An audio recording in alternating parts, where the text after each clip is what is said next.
Hey, do you like learning about the crazy history of some of the greatest small towns in America like I do? Then check out this book called A Business Doing Pleasure by Dr. Heather Brandstetter about a town called Wallace, Idaho, where she and I both grew up, and its seedy underbelly of prostitution, booze, and gambling. Go to her website right now at findheatherly.com and use promo code GIG43 at checkout for 30% off of your copy plus free shipping. That's findheatherly.com. 3, 2, 1, yeah!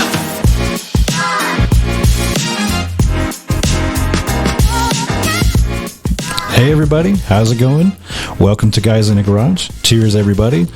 I'm sitting here with Luke Dupin for the third time now? It is the third time. Yeah. It's good to have you back, man. Man, it's good to be back. It's been too long. It has been a while. Oh, I know you were talking about wanting to come on at least a few more times. I appreciate that. Oh, yeah. Yeah. I love coming back here, Dave. It's always good to see you. Well, I like talking to you, man. You've always got just something crazy, interesting, weird, whatever. It's cool to go down different paths with you. You're definitely a thinker, the kind of mind that I like to dig into once in a while. Cursed, man. Cursed. It's the last 6 months have been a wild ride. I kind of look at myself as like a heroin addict equivalent for starting businesses. So mostly like wailing in the street as I'm like coming down off the last one and trying to suck people's dick to get the next high going. In a back alley like Tim Allen, just trying to get the career going. Yeah, he's a common customer. I like Tim. No, I'm kidding. Shit joke. But so the last 6 months we've so about a year and a half ago, I had met my current co-founder. We started. I was speaking at a small AI panel, and I rode the elevator up with this guy Cal. BS with him a little bit, and then I ducked out a little early and happened to ride the elevator back down with him, and got to talking. And was just speaking out how I'm pretty pissed off about the lack of transparency as far as what's going on in the government and being able to like understand the legislation they're passing and all this. And I had a real rough design set up for an artificial intelligence that'd be able to like cipher through that. And so we caught each other randomly in the elevator going back down and talked on our way to our cars and shook hands, at the door, and started this company a year and a half ago. And spent about a year just on the phone, talking with legislators, talking with liberty groups, just trying to figure out like how to get into this market, how to do this. And we got a working prototype back in September and did our first real interesting demo December. And that was kind of started the whole thing. And then we got hooked up with a policy group out of Illinois. They're one of the bigger ones. And so they're really like the tip of the spear of the freedom fight. So, Chicago is a leftist stronghold, I guess we would call it. And not very freedom-minded, very, very woke and globalist-minded. And so these guys are like, right on the front lines. And so, working feverishly to get a product put up to them, and really got to the point where we could actually start delivering about 2 months ago. And it's just been incredible. And so we've created a system now to where you can go in and you can express like high-level concepts that you care about. So maybe you're like pro-gun rights, or you're anti-abortion, and you want to legalize drugs, like whatever it could be, right? And so you, in natural language, speak that stuff. You get it all written down into the AI, and then it can go through an entire body of legislation. So Illinois, for instance, has 11,500 pieces of legislation, each one averaging about 150 pages. And then of that, there will be anywhere from like 1 to 6 versions. So they have amendments and things like that they go through, and you have to parse all that.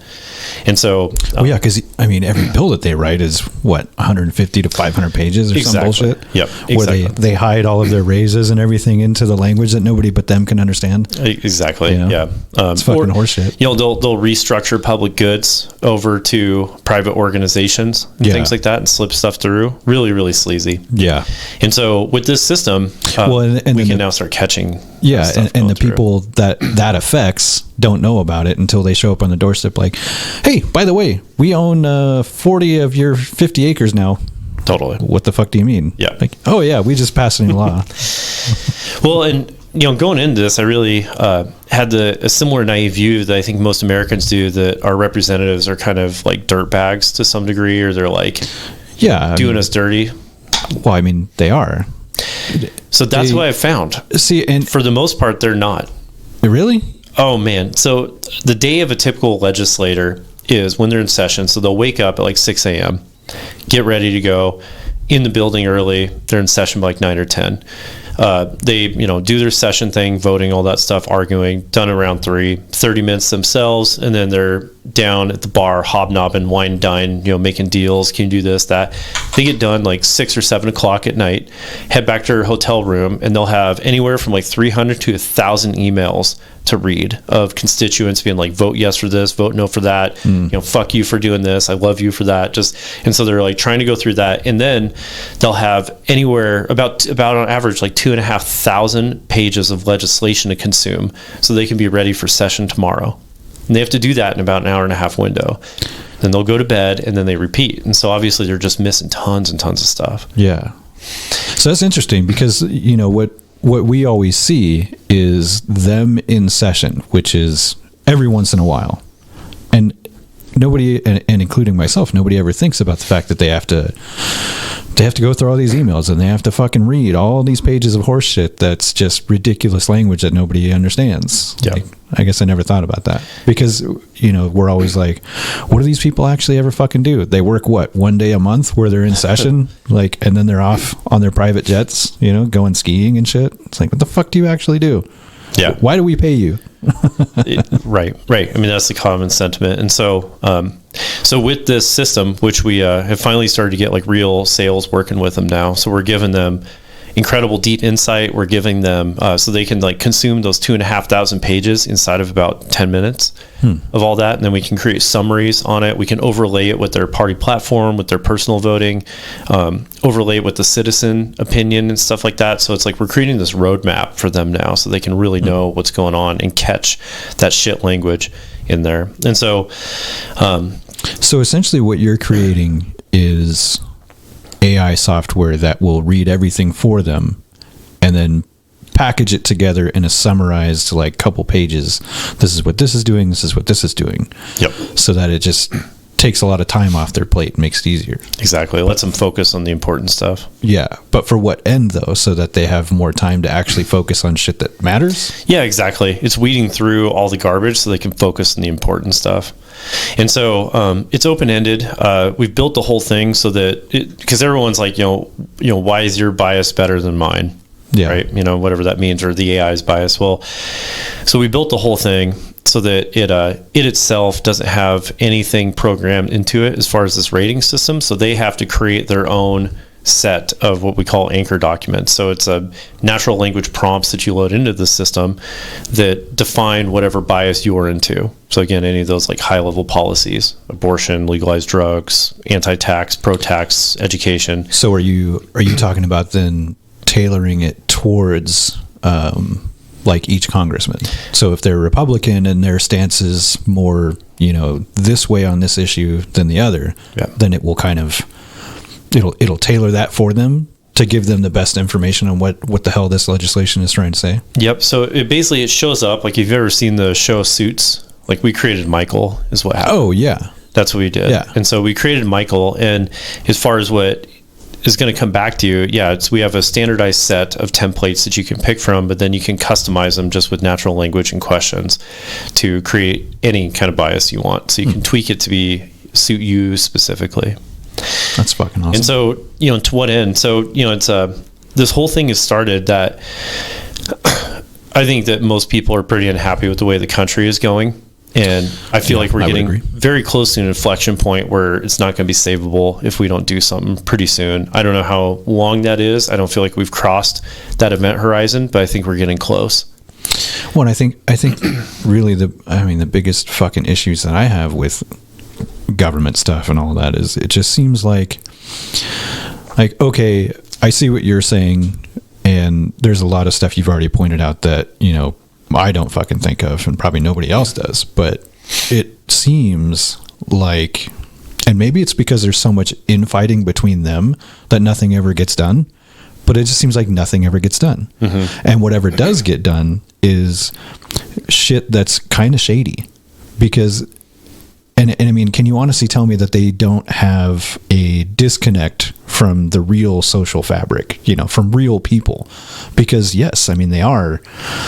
They get into office. How are these guys making millions of fucking dollars on a $150,000 a year salary? It doesn't make any fucking sense. Well, it makes a ton of sense if you follow the corruption. Right. Yeah. So you follow the money trail, and you're like, and I'm not saying that all fucking politicians are corrupt. I don't think there are. I think there are quite a few of them, if maybe not half and half, that are like, they really just want to make a difference. That's why they got into the fucking game. But then you have so many of the ones who don't give a fuck, and they only got into it to make money. And when you think about it, it's kind of a smart deal, because if you're the one pulling the trigger on all this legislation and making the rules, then you get to play the system based on the rules are going to be made. So it's like, that's right, all the shit with Nancy Pelosi and her stock exchanges and everything. For sure, the Nancy index. Yeah, the Nancy index. And so this is where we are focusing entirely on state level at first, because you don't have the corruption at anywhere near the same scale, right? And there's a lot more of them, and it's a wonderful blend between having a budget that we can actually build a company off of this and enough customers. And so the plan is to initially focus the state level. Real government is actually done at the local level, but they just, I would agree, they just don't have enough money. And so we start state level, and then we're going to go into the federal level, but only to start grabbing the what the fuck aspects of going on there. So basically calling out the worst of the worst legislation going through, which we don't have to do anything live here, but like just for fun, we've got like the omnibus bill loaded up, the $1.2 trillion spending act they passed like a month ago. Yeah, and you can ask it, give me all the line items for Ukraine, pork, or military industrial complex, and it's just like boom, boom, boom, boom, boom. Here's all the numbers, and so we'll start going after that with the goal of capturing the public. And then with the public's attention, we're going to then drive down into the local governments. And that's where we're really going to be driving the heavy change from. Yeah. So, yeah, it sounds fucking awesome. Yeah. And so there's like this 3-prong attack going on that we have that I'm trying to push forward here. So anytime you're solving a really, really big problem, the first thing you have to do is get good, clean information. And so that's what Anchor is. That's what we're doing there. The second part of this particular problem is that we need to be able to capture and express the American voice in a cryptographically verifiable way. So we need to get better access to citizens so that they can vote with ease and still have verifiability of who it is, and then also regain trust in the voting system itself, so that people don't feel like there's absentee ballots or ballot harvesting or any of that kind of stuff. Which, I mean, at this point, personally, I think that's going to be a difficult one. So, so I've had with the voting machines and fucking all of that shit. For sure. And so I've got a system that's been drawn out for a couple years now that the way it works is that you show up at a voting booth, and it's a identity verification station. So you go up, hey, I'm Dave, here's my info, social security, all that. They verify, okay, cool, it's you. If you want to just vote and leave, fine. But the much better thing to do is to, using your phone, you create a public-private key, so a cryptographic wallet on your phone, and then they scan the QR code and they associate your personal information with that public wallet, and then this is held inside of local private servers. So this information is only you can only get it through FOIA requests, and it's going to be like under lock and key, right? So it's like you have to go through the legal process. Only lawyers can view it. Only people with background checks would get to see it and stuff. And you would only investigate this if there's interest in like checking for fraud. And so kind of reducing your identity and all of your information down to a Bitcoin hash. Pretty much. And so 2 pieces to this. So that's how you initially get that hook in.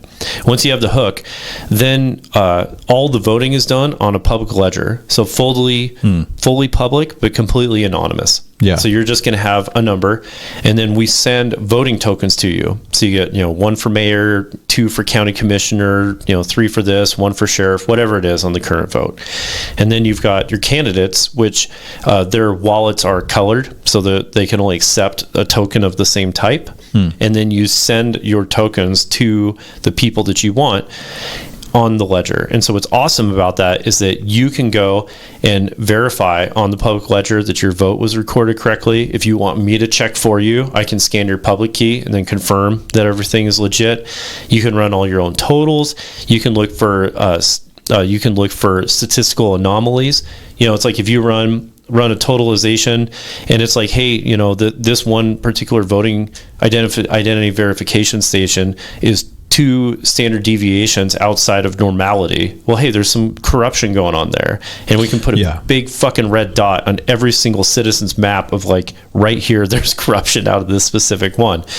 And then they can do FOIA requests. They can see what's up with the identity, trace it all back, and going to be good to go. And so I've been pitching this idea as well to representatives we've been meeting. And literally just this week, I got to meet one of the guys who is on the board to do the Idaho voting thing and loves it. And so we're going to put together a proof of concept. So like the high level UI experience part of it without the cryptographic backend, just a demo to voters this presidential election. Yeah. And then also, like, when people show up, hey, would you answer a survey after you're done voting? We're trying to create a new system to fight voter fraud and voter integrity. Would you please give your opinion after you're done? It matters. And then we're going to take that public sentiment that we gather from those people and then submit all that for funding, and then hopefully start building the thing at the beginning of next year. Nice. So that's the second prong of the attack. And what's awesome about that is we're going to verify your wallet for 4 years. So presidential election cycles, which is when most people vote.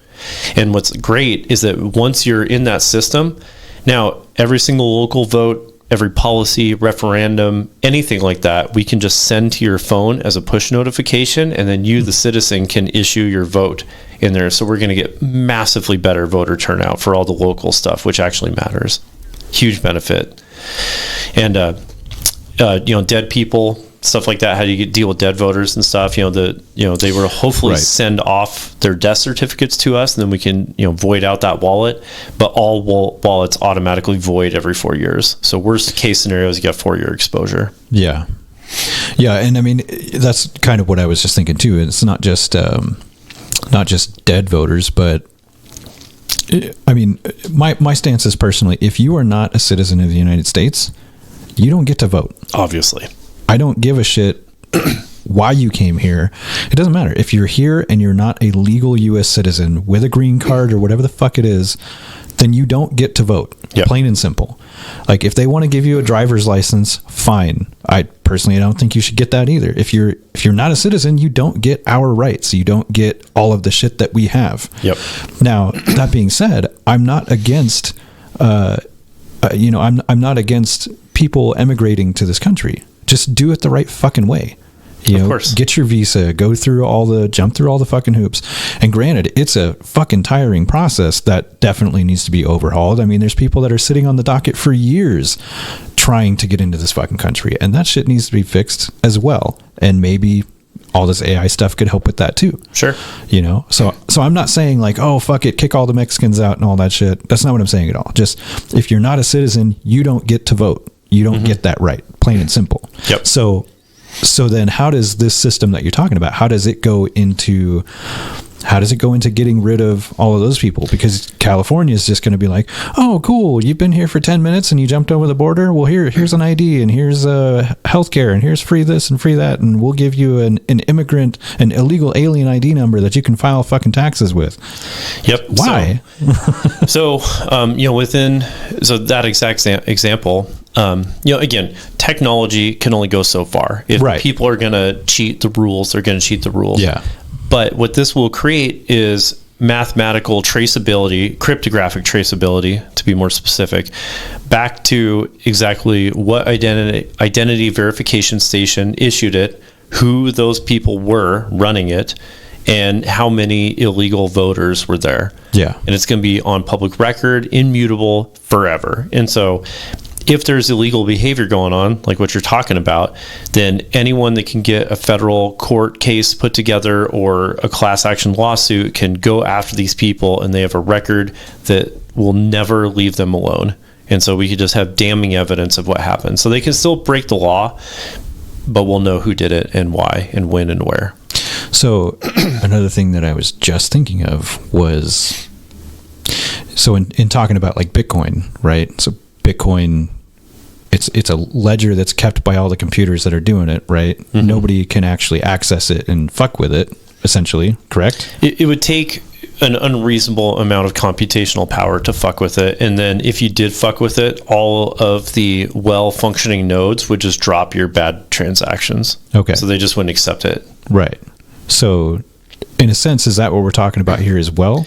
It is. So that no one person holds a key to the bank where they can just go in and fucking change stuff and fuck with things? So it is blockchain technology in the sense that we are chaining cryptographic blocks together, but it's not blockchain in the sense that we think of like Bitcoin and Ethereum, on and on and on. Okay. So those systems, the double spend problem is what Bitcoin was trying to solve. I don't have to go into it. The Bitcoin white paper is fantastic. If you're interested, go read it. But it's in order to deal with that problem, they created a competitive compute algorithm that effectively makes it so that of all the nodes that are participating in the network, it really accurately randomly picks one of those to be the signer of the next block. And you never know who it's going to be.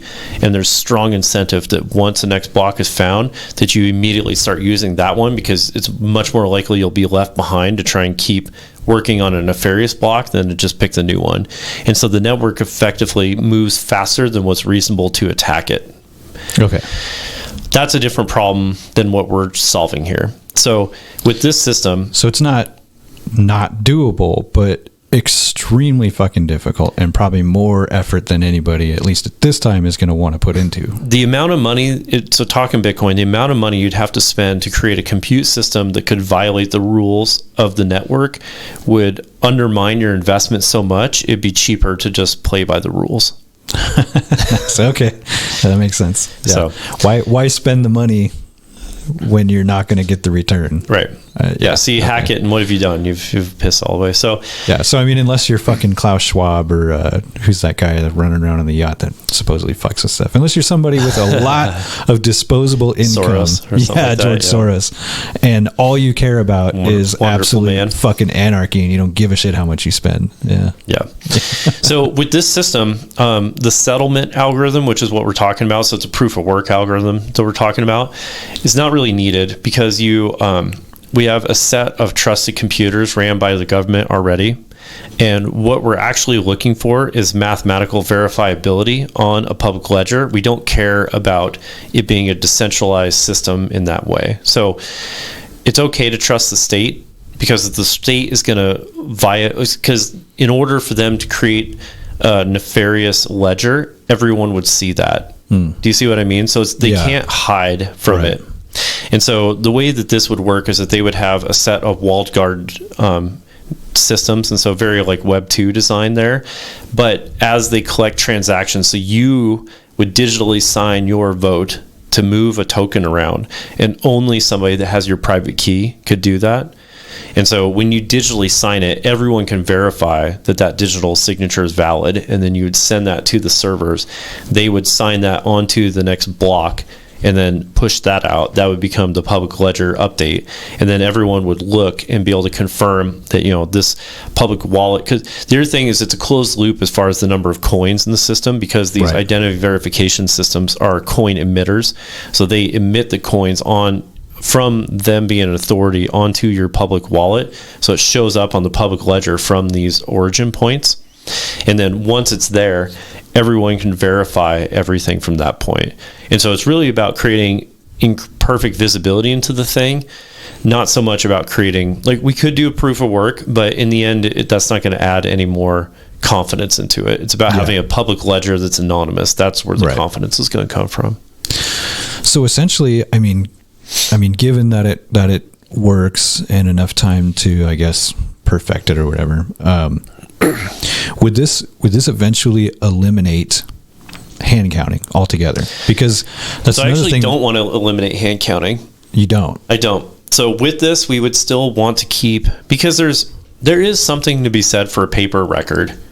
Well, yeah, and I agree with that.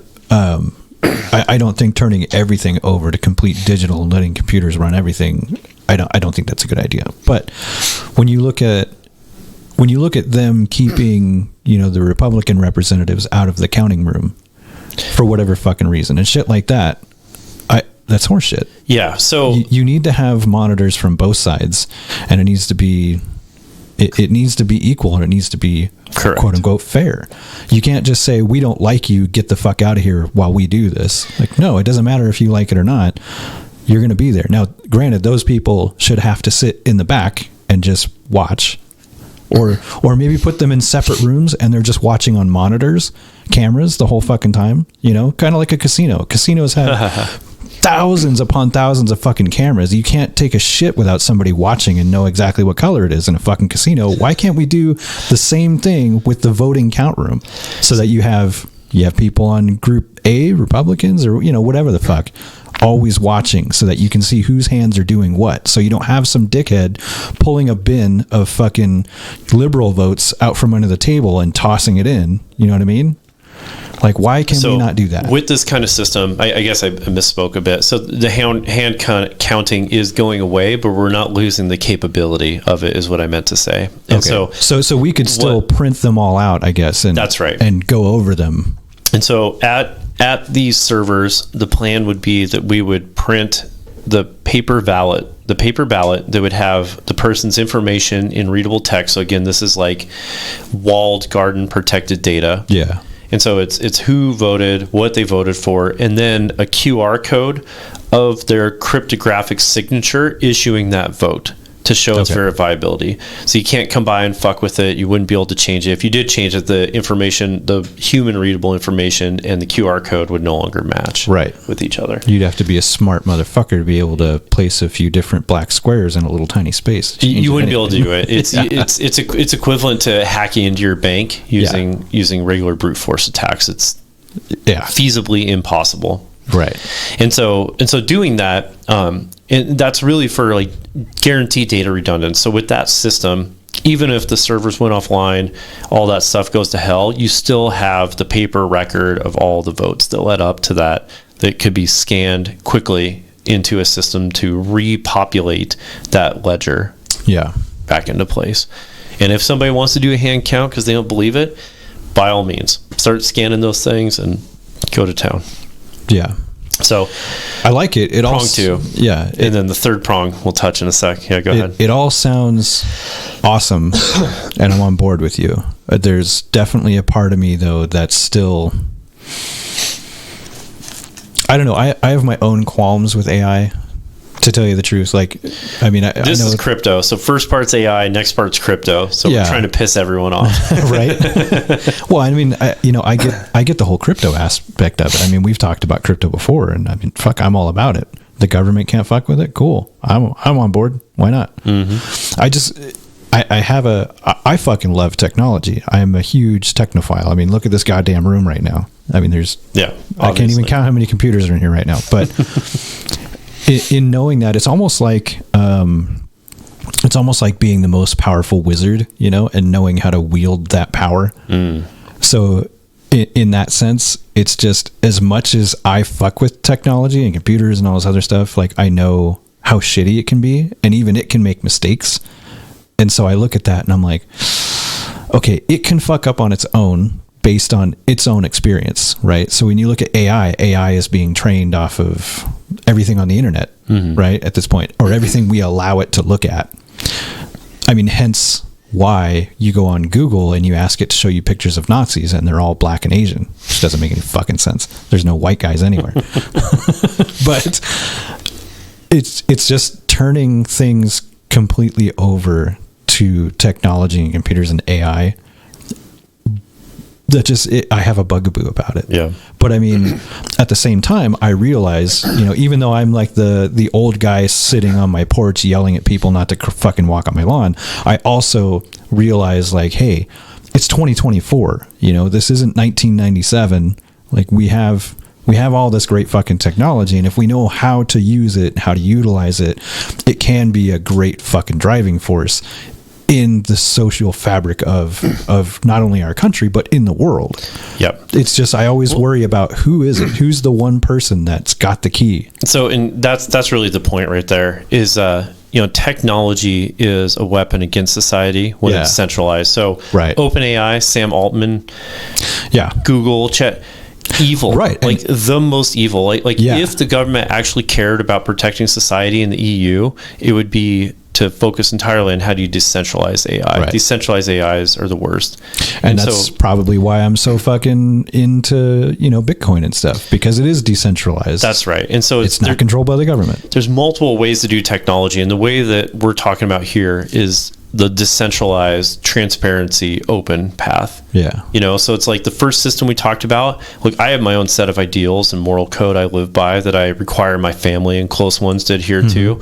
I have zero intention of trying to inflict that on anyone else. You know, it's like, and that's why we built it this way. You create your own. This voting system, again, all transparency, all open source code, the servers, you wouldn't want to have people from both sides of the aisle watching, cameras and that, verifiability, all this. And so we're creating infinite transparency and verifiability into the system, and much more than what we could possibly have now. Even if you have like a paper vote, it's not like you're personally able as a citizen to go in and like make sure your specific vote was counted correctly. You just hope, right? I punched the card. I hope it's good. You don't have to hope anymore. Like now you can know. And that's what we're doing, is that we're creating the ability for people to know. Nice. Yeah. So basically making everything public. That's right. So that everybody can see it. That's right. They don't know you are the one who voted that way, but they can see all the other details. That's right. And we can see almost in real time what exactly is going on, and it's not hidden behind some fucking government wall where everybody's wondering like, oh, is that really what's going on? Does my vote actually fucking count, or is somebody just throwing it in the garbage bin? Yep. Yeah. Now you can absolutely know. Yeah. And so, and I think that's been a huge thing, is people wondering like, I've said the same fucking thing, where they go, well, every vote counts. Does it really? Does it really? Right. Yeah, was mine the one at 4 a.m., like when they just got done having their like 8th hit off their freaking wheat, So anyway, but so third prong, and this one I think it's certainly the squishiest and most nebulous, but I think it's the most important, and it's going directly at the culture war. And so America, culture war, as in creating a aspect. I want to. Well, let me just go through my spiel, I guess. Yeah. Don't derail me, Dave. Come on. That's what I'm about. Not quick on my feet. So I look at America as one of the greatest technological inventions in human history. Yeah, I'd agree with that. Before America, it was completely commonplace to just have monarchs, dictators. That's really it. Yeah. And then the American ideal, I mean, I understand, you can make an argument Rome had the Republic and all that, but America was the one that really, really shifted the tide and put the value of the citizen above the value of the state. Right. And established immutable rights that this government is not capable of overstepping. Yes. Within the Constitution. And so it's worth saving. And even that's gotten fuzzy, but it's still there. It's still there, and it's worth saving. And we're at this point right now where if the U.S. falls, that we are going to be the domino that takes down all of the other ones that are trying to do this, and we're going to watch human society be plunged back into a world of dictators and monarchs again. Yeah. And so, the fight has to be taken now. And so in doing that, we need to reestablish the American idealism that made this country great. And it's a cultural movement. It's something that, people wake up every day and believe is part of their fabric of existence, and that they live by, and that they personally uphold. And so in order to do that, so that's the mountaintop we got to get to. So again, dealing with any big problem, clean, clear information, that's what Anchor is. Capturing and expressing the American's opinion in a verifiable way, that's what the voting system is. And then what do you do with all that? You set this goal at the mountain peak. And then as far as how we're going to get there, this is the really important part. So the act of thinking you know better is what makes you the evil person. If you go through every single society, every evil dictator, they all thought that they knew better of one thing or another and tried to enforce those ideals on other people. And that's where everything goes wrong. And so we can't do that, obviously. It's not going to be part of the moral code. It wouldn't fit in. So the way that we're going to get there is that so my personal part of the fight is to focus on 14 to 25-year-old young men and go to them and say, hey, you are the generation that has rolled the dice and been chosen to be the ones that are going to uphold this ideal or not. And the history books, I hope, will write that your generation was the one that stood up against this, social attack that's going on against us that almost plunged the country into complete disarray and destruction, and that you guys fought against it and didn't let that happen. And so, appealing to that group of get healthy, get educated, become contributing members of society, like get good families together, stand up, contribute to the government. Don't let this stuff slide, bring the fight directly to the people that are actively trying to undermine the country. And in doing that, so that it's like when we sell that message, it's like, my group, us, the men's group that, you and I have shared in the past, these are paths to get there, but we're not saying this is the way. These are just examples of the way we attempt to get there, and you're going to have to use your own. It's a doorway. It's a doorway. Yeah. And so that's going to be the big appeal to society. And, so we got many different attacks in doing that. So, we're going to be using Anchor to be creating memes about all the corrupt bad stuff that's going on, and then using that public attention to direct it back to driving political force against the people that are doing it. When you get to the voting booth, we're collecting all this stuff in Anchor now, all the voting history, all the bills that people co-sponsor, how those bills would represent you.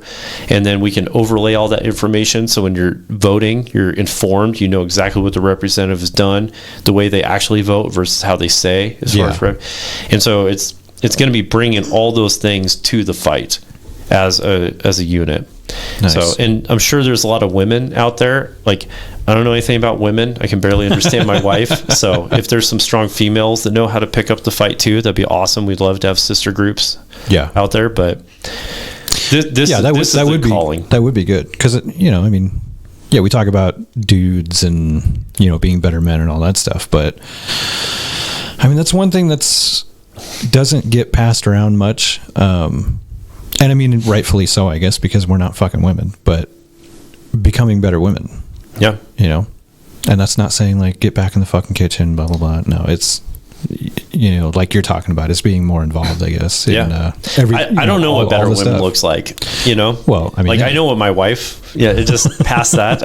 I don't claim to know anything. So, there's female leaders out there. I'd love to look to them to lead those groups, but yeah. I don't know, maybe like a Tulsi Gabbard type or some shit like that. I love Tulsi Gabbard. She's great. Yeah, she's a good lady. Marjorie Taylor Greene, hilarious. Love her. Yeah, right. So that's the three-pronged attack. And we, like I said, we've been, talking with members of our local Idaho Congress that we're working with now on this stuff. And they're super excited. We're super excited. We're making sales, the thing's growing. So it's like we're actually pulling it off. It's like hard to believe that it's turning into being real, but like this is fucking awesome, becoming my reality now. Yeah, but it's a great fucking idea, man. Like, and that's what you are. You're an idea man. You've been behind the wheel of a lot of fucking things, and put a lot of them in the ditch. That's for damn sure. Well, fuck, dude. Sometimes it takes a while until you hit on that one that's like, okay, this is the fucking bee's knees right here. But I mean, you've had some wins along the way, I'm sure. It hasn't all been fucking dog shit, you know? Yeah, it's true. Yeah. I mean, it's been hard. It's, yeah. I mean, like going to bed at night and just like honestly praying, like, just I don't want to wake up tomorrow. Like, I just don't fucking want to face this again. I just don't have it in me. It's like doing a marathon and you get to like mile 23 and it's like, oh, hey, you actually have like 15 more miles to go. Yeah. Like, I can't fucking possibly do that. Yeah. It's I imagine that's fucking tough, dude. It's been brutal. I mean, I really feel that the last, especially 6 months, but the last year, there's been like a portion of myself that I used to really love that has died. And I don't think it'll ever come back.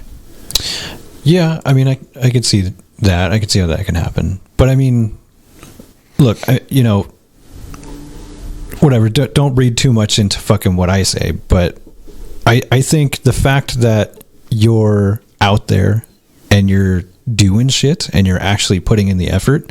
I mean, granted, you've got fucking hard days sometimes. And like you're talking about, like, fuck, I don't even want to wake up tomorrow. Fuck this. Like, okay. And that's tough. But don't ever sell yourself short, because tomorrow may fucking suck just as much as today did. But eventually that day's going to come where it's not going to fucking suck so bad. You just keep hammering at it. And that's what you're doing. You're a fucking hammerer. You keep going at it. And that's what I fucking love about you, dude. Well, thank you. You're a smart fucking guy, and you just get after it. Like, you don't give up. And that's, I mean, I fucking admire that. That's great. I appreciate it. Not to fucking suck your dick too much, but you are definitely somebody like in our group of men that I do look up to.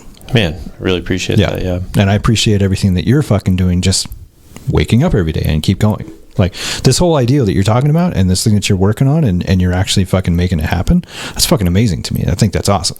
And I mean, it's honestly one of the reasons why I keep fucking doing this, Yeah. Like, I don't make a dime off of doing this. I've sunk so much money into this fucking thing just to make it better, because I always want it to be more awesome than it was last time, if I can make that happen. And whatever, hopefully someday maybe it'll make me a few bucks, but yeah, whatever. It's just a passion project that I like to do. So, with this, I think that, finding like a consistent, like, niche is the key to success early on. Yeah. And so, picking a consistent topic, I think, will help a lot. And then, as you meet more and more people that have their own influence and stuff, to just keep hammering on, like, hey, please direct people back. It's like, this is our message. This is what we do. Throw that out, and just keep going. Yeah. And I mean, I feel like the niche of this fucking podcast I've hit fairly well, I would say, but I think it's more so, what is your niche, if I can ask on this? Just in like one sentence. In one sentence? Yeah. Who the fuck are you and what do you do? Okay. And not to like just ask some hard questions, like, why do people care? Like, this isn't trying to, I'm helping explore. So why do people care? I don't know why other people care. I can only tell you why I care. And so I care, and I think I've brought this up before. It's that I'm like scatterbrained all over the place most of the time, right? I never had any idea, like kids grow up and they say, oh, I want to be a doctor. I want to be a lawyer. I want to be a cowboy. I want to be a fucking firefighter, whatever. I never had that.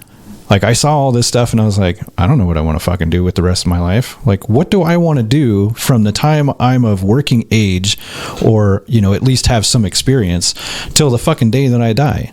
I have no clue. I'm one of those people that's just all over the place. Do you know better now?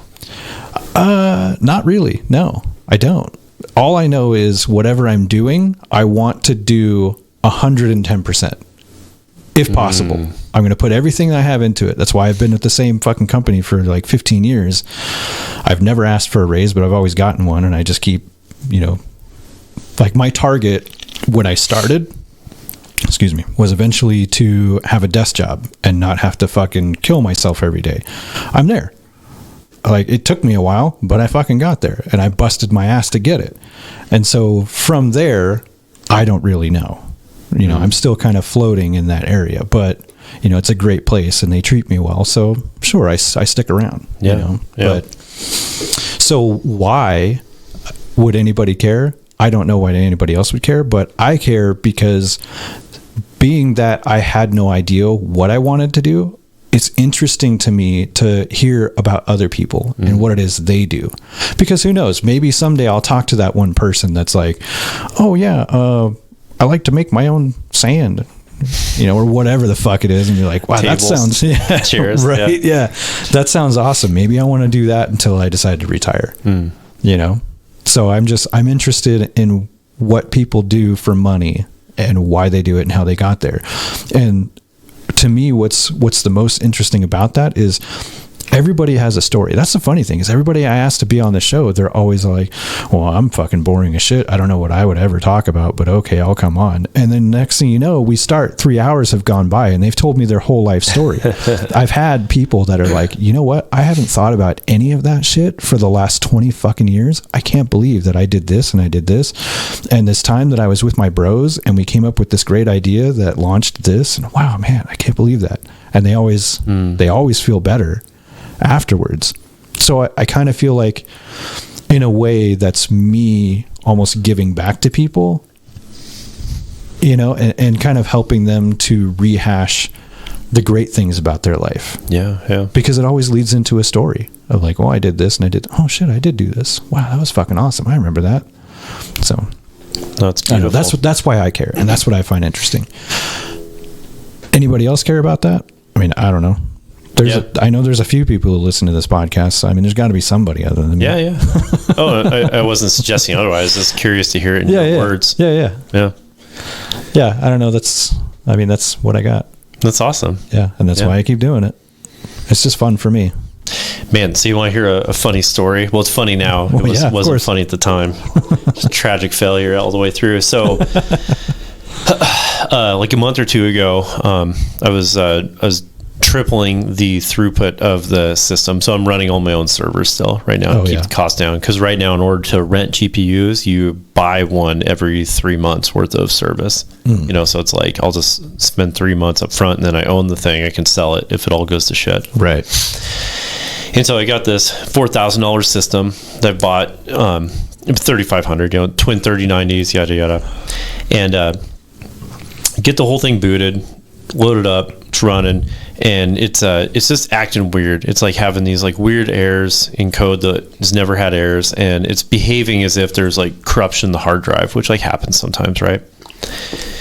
And so I'm like, okay, well, you know, I'll just rather than keep screwing around with this, I started getting seg faults on like the core software, which that should never happen unless there's a problem in the hard drive. So I'm like, okay, I got another hard drive lying around, and I'm gonna swap it out. And are you doing okay over there? No, I'm fine. That sip of whiskey went down. Yeah, I don't know if you guys can see, but Dave's fucking dying over here. I know. No, I took a sip of that whiskey and it just kind of went down a little bit wrong. That's funny. And it doesn't really have a burn at all, which is good, but You're lucky, yeah. It's hitting that spot in the back of your throat. That's like, hi, I'm here. No, I'm good. Go ahead. So it's a so anyways, in order to put this other hard drive in, I have to unseat one of the graphics cards because the connector is like directly behind it, and these things are massive. You know? So it's like so no big deal. So pull it out, plug everything in, and as I'm sliding the graphics card back into the slot, the fucking computer turns on. And so I forgot to turn the power supply out. It's like 2 a.m, right? I'm exhausted. And so I, quickly go back, flick the power supply off, and I'm just like shitting myself because these cards, they'll pull 350 watts is their max, but the motherboard can only source 75 out of its local traces. That's why you have the external that goes into it. And so I've done this before because I used to crypto mine. I've accidentally fucked this up one time before, a different situation, but it takes out the MOSFETs, the power supply part of the motherboard. And it usually in fusing those to ground normally takes out the graphics cards as well. So I'm like brand new, all this money sunk into this, and it's like and so I get it all hooked up. I turn it on, and it's just a menagerie of fucking warning lights on the motherboard. And so I just I shut it off, I unplug everything, and I just curl up in a ball and just start fucking sobbing on my office floor for like 10 or 15 minutes. I'm like, fuck this. I don't want to do this anymore. Nothing works. I can't make it. Just like all the woes me. And I finally get myself back together, and it's like I'm looking around. I don't smell anything. So that's probably the reason I was waiting. Like I was also just crying, but I don't smell any burning. Nice, sweet, plasticky smell. Right. Yeah. And so I'm like, okay. So I'm looking around, and there's a little BIOS reset button. So I research what that does, use it, and the thing boots up. Hey, your BIOS is corrupted. Do you want to reflash it? Go through that process, and then everything comes online and it's fine. But it's like these stories of like starting this stuff, like you only see after it works, there's this whole litany of like it almost dies so many times leading up to it. Yeah. And I'm not going to say that I haven't done the same fucking thing. Oh, there's no way you haven't experienced this with all the tech you got in that room. Well, this room. So the computer that we're recording on, when I bought the capture card, I had a lot of issues with it because I didn't do any research much on it before I bought the card, other than looking at reviews and stuff, and everybody was like, oh yeah, it's fucking awesome, but it's the next best thing you can get, to the Elgato, which I was like, I don't have that kind of money to spend. So I got this one, and I didn't research the fact that it doesn't work with Linux, and I use Linux on everything. So I ended up having to install Windows and all that stuff, which I hate, but whatever. It's not my daily driver. It's just a means to an end, so it is what it is. But I had to do the same thing, and so the whole time I'm trying to troubleshoot this thing and try to figure out why the fuck it doesn't work, I ended up doing the same thing.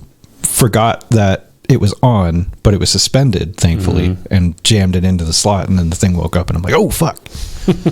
Yeah, thankfully I didn't fucking break it. But yeah, I've been in the same fucking place. But that's what it is, though, is... Yeah, you're right. Nobody sees the behind the scenes, especially in startups and shit like that. Like 10 million fucking things go wrong. But we only ever see the, oh, hey, look at that. Now they're going, the SEO, and they're publicly traded. Holy shit, buy that stock. Right. It's like fucking Trump. People want to give him shit for being this fucking rich boy, and his daddy bought him everything. And what people don't realize is like, okay, his dad made a mint in real estate, which that's how he learned, and that's why he ended up doing the same thing. And yes, his dad gave him money to help him get started, but he didn't just give it to him. It was a loan. He gave him a loan of a few $1,000,000, and he had to have it paid off at a certain time. And Trump's dad wasn't a guy to be fucked with. He wasn't somebody that was just going to be like, oh, it's okay, son, that you have missed a couple payments. Or no, I guarantee his dad was like, so where's my money? Yeah. Guido's going to break your fucking knees. Yeah, exactly. He's like, you got until 6 a.m. Friday, motherfucker, or I'm coming over there, and I'm going to beat your fucking face in, and I'm going to beat your whole family to death with the family dog. You got me? I guarantee that's what his fucking dad was like. Oh, man. And so that's why he learned to be the same way. He's like, no, don't fuck with me. Dude, the Trump derangement syndrome is still so funny. I've got a group text where there's like the one token libtard in there, and okay, so you know how June is, like what month it is? I don't even want to say it because it's like the Streisand effect. So iFunny, it's a meme app. Yeah, they're just a bunch of fucking dirtbag memes, but I just love them, and so I play in that app. Well, so last year they're like, fuck this, June is now dinosaur month, and so they're just like going to war over it, and they actually got some traction. So leading up to June coming, there's been a bunch of dinosaur memes coming out, right? Like, I hope everyone's ready, and so I posted this meme, and it's white Jesus with like the beautiful locks holding this like baby velociraptor, right? Like very sweetly. That's it. That's the whole thing, right? No context. And so I post this in this thread, And so this guy posts back this meme of like, first of all, it's like a fucking paragraph long. It's got like 4 full sentences of like, Trump said this and Trump's that. And it's like, that's not how you fucking meme, you know? It's like, you got to be witty. Like, don't give me a research paper. I want to laugh. And so I just replied back, man, the left really can't meme, can they? And then he sprung this whole thing of like, oh, you're sucking Trump's dick so hard. And I was just like, dude, I posted a meme about dinosaurs. Like, what the fuck are you talking about? There's no greater feeling that roping your woman into your nerdy hobbies and having her not hate it. Yeah, that one sucks. Yeah. That would be a fucking thumbs down right there. Yeah, keep going. What's that RoboCop one? That's probably good. Is that all you got? Yeah, that's also shitty. Man. These are all like PG and less. Yeah. I don't know. Maybe you need to be in the app. I'm not sure. Maybe. But, yeah. Funny. I mean, the one thing which is that like a woman saying, no, it's true. Squeeze it. To drain all the oils. That's fine. That's a good one. Are we just like laughing out of context, or is there like. No, it's on the screen. Okay, good. Yeah, okay, good. Good. Yeah. I don't want like 3 minutes of air where we're just like fucking muttering sentence fragments and laughing. Nope.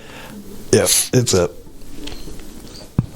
Yep. Purchase 6257. Okay. It means, it's definitely not okay, but I need it. So yeah. I mean, the ones that I really liked was, are you familiar with Dogecoin? Is that what that is? I think so. Yeah. Are you familiar with all the bear in the woods? Oh yes, that was actually in my fucking show notes as one of the things to talk about. Yeah. Yeah. So if the anyone man or the bear in the woods. Yes. So if anyone doesn't know, there was like this TikTok phenomenon that was going around where women were being asked the question, which would they rather run into out in the middle of the woods, a bear or a man? And many of them were like, oh, the bear. Yeah. And so they had a bunch of memes on here, and my favorite one was it was a dude not wearing a shirt, which I don't know why it's important, but it definitely made it funnier. And he's hugging a bear, and then underneath it says, the bear finally finds some relief after spending a week in the woods with women. Yeah, I saw that one. Somebody posted that on Facebook. That's a good one. It's beautiful. Yeah, there's all kinds of fucking shit on here. It's a terrible app. Don't get it. Yeah. Fuck. Yes. I want to say we brought that up in men's group for a brief minute, and the general consensus was, who gives a fuck? It doesn't change me at all. Like, and I want to say one of the libtards fucking angle on it was like, oh, all these fucking egotistical men getting all pissed off because women are choosing the bear. Like, okay, sure, yeah, there's some of those, but those aren't real men. Those are little boys who are mad because women don't want them, which is why they're the way they are to begin with. Like, real men don't give a shit if you want to choose the bear.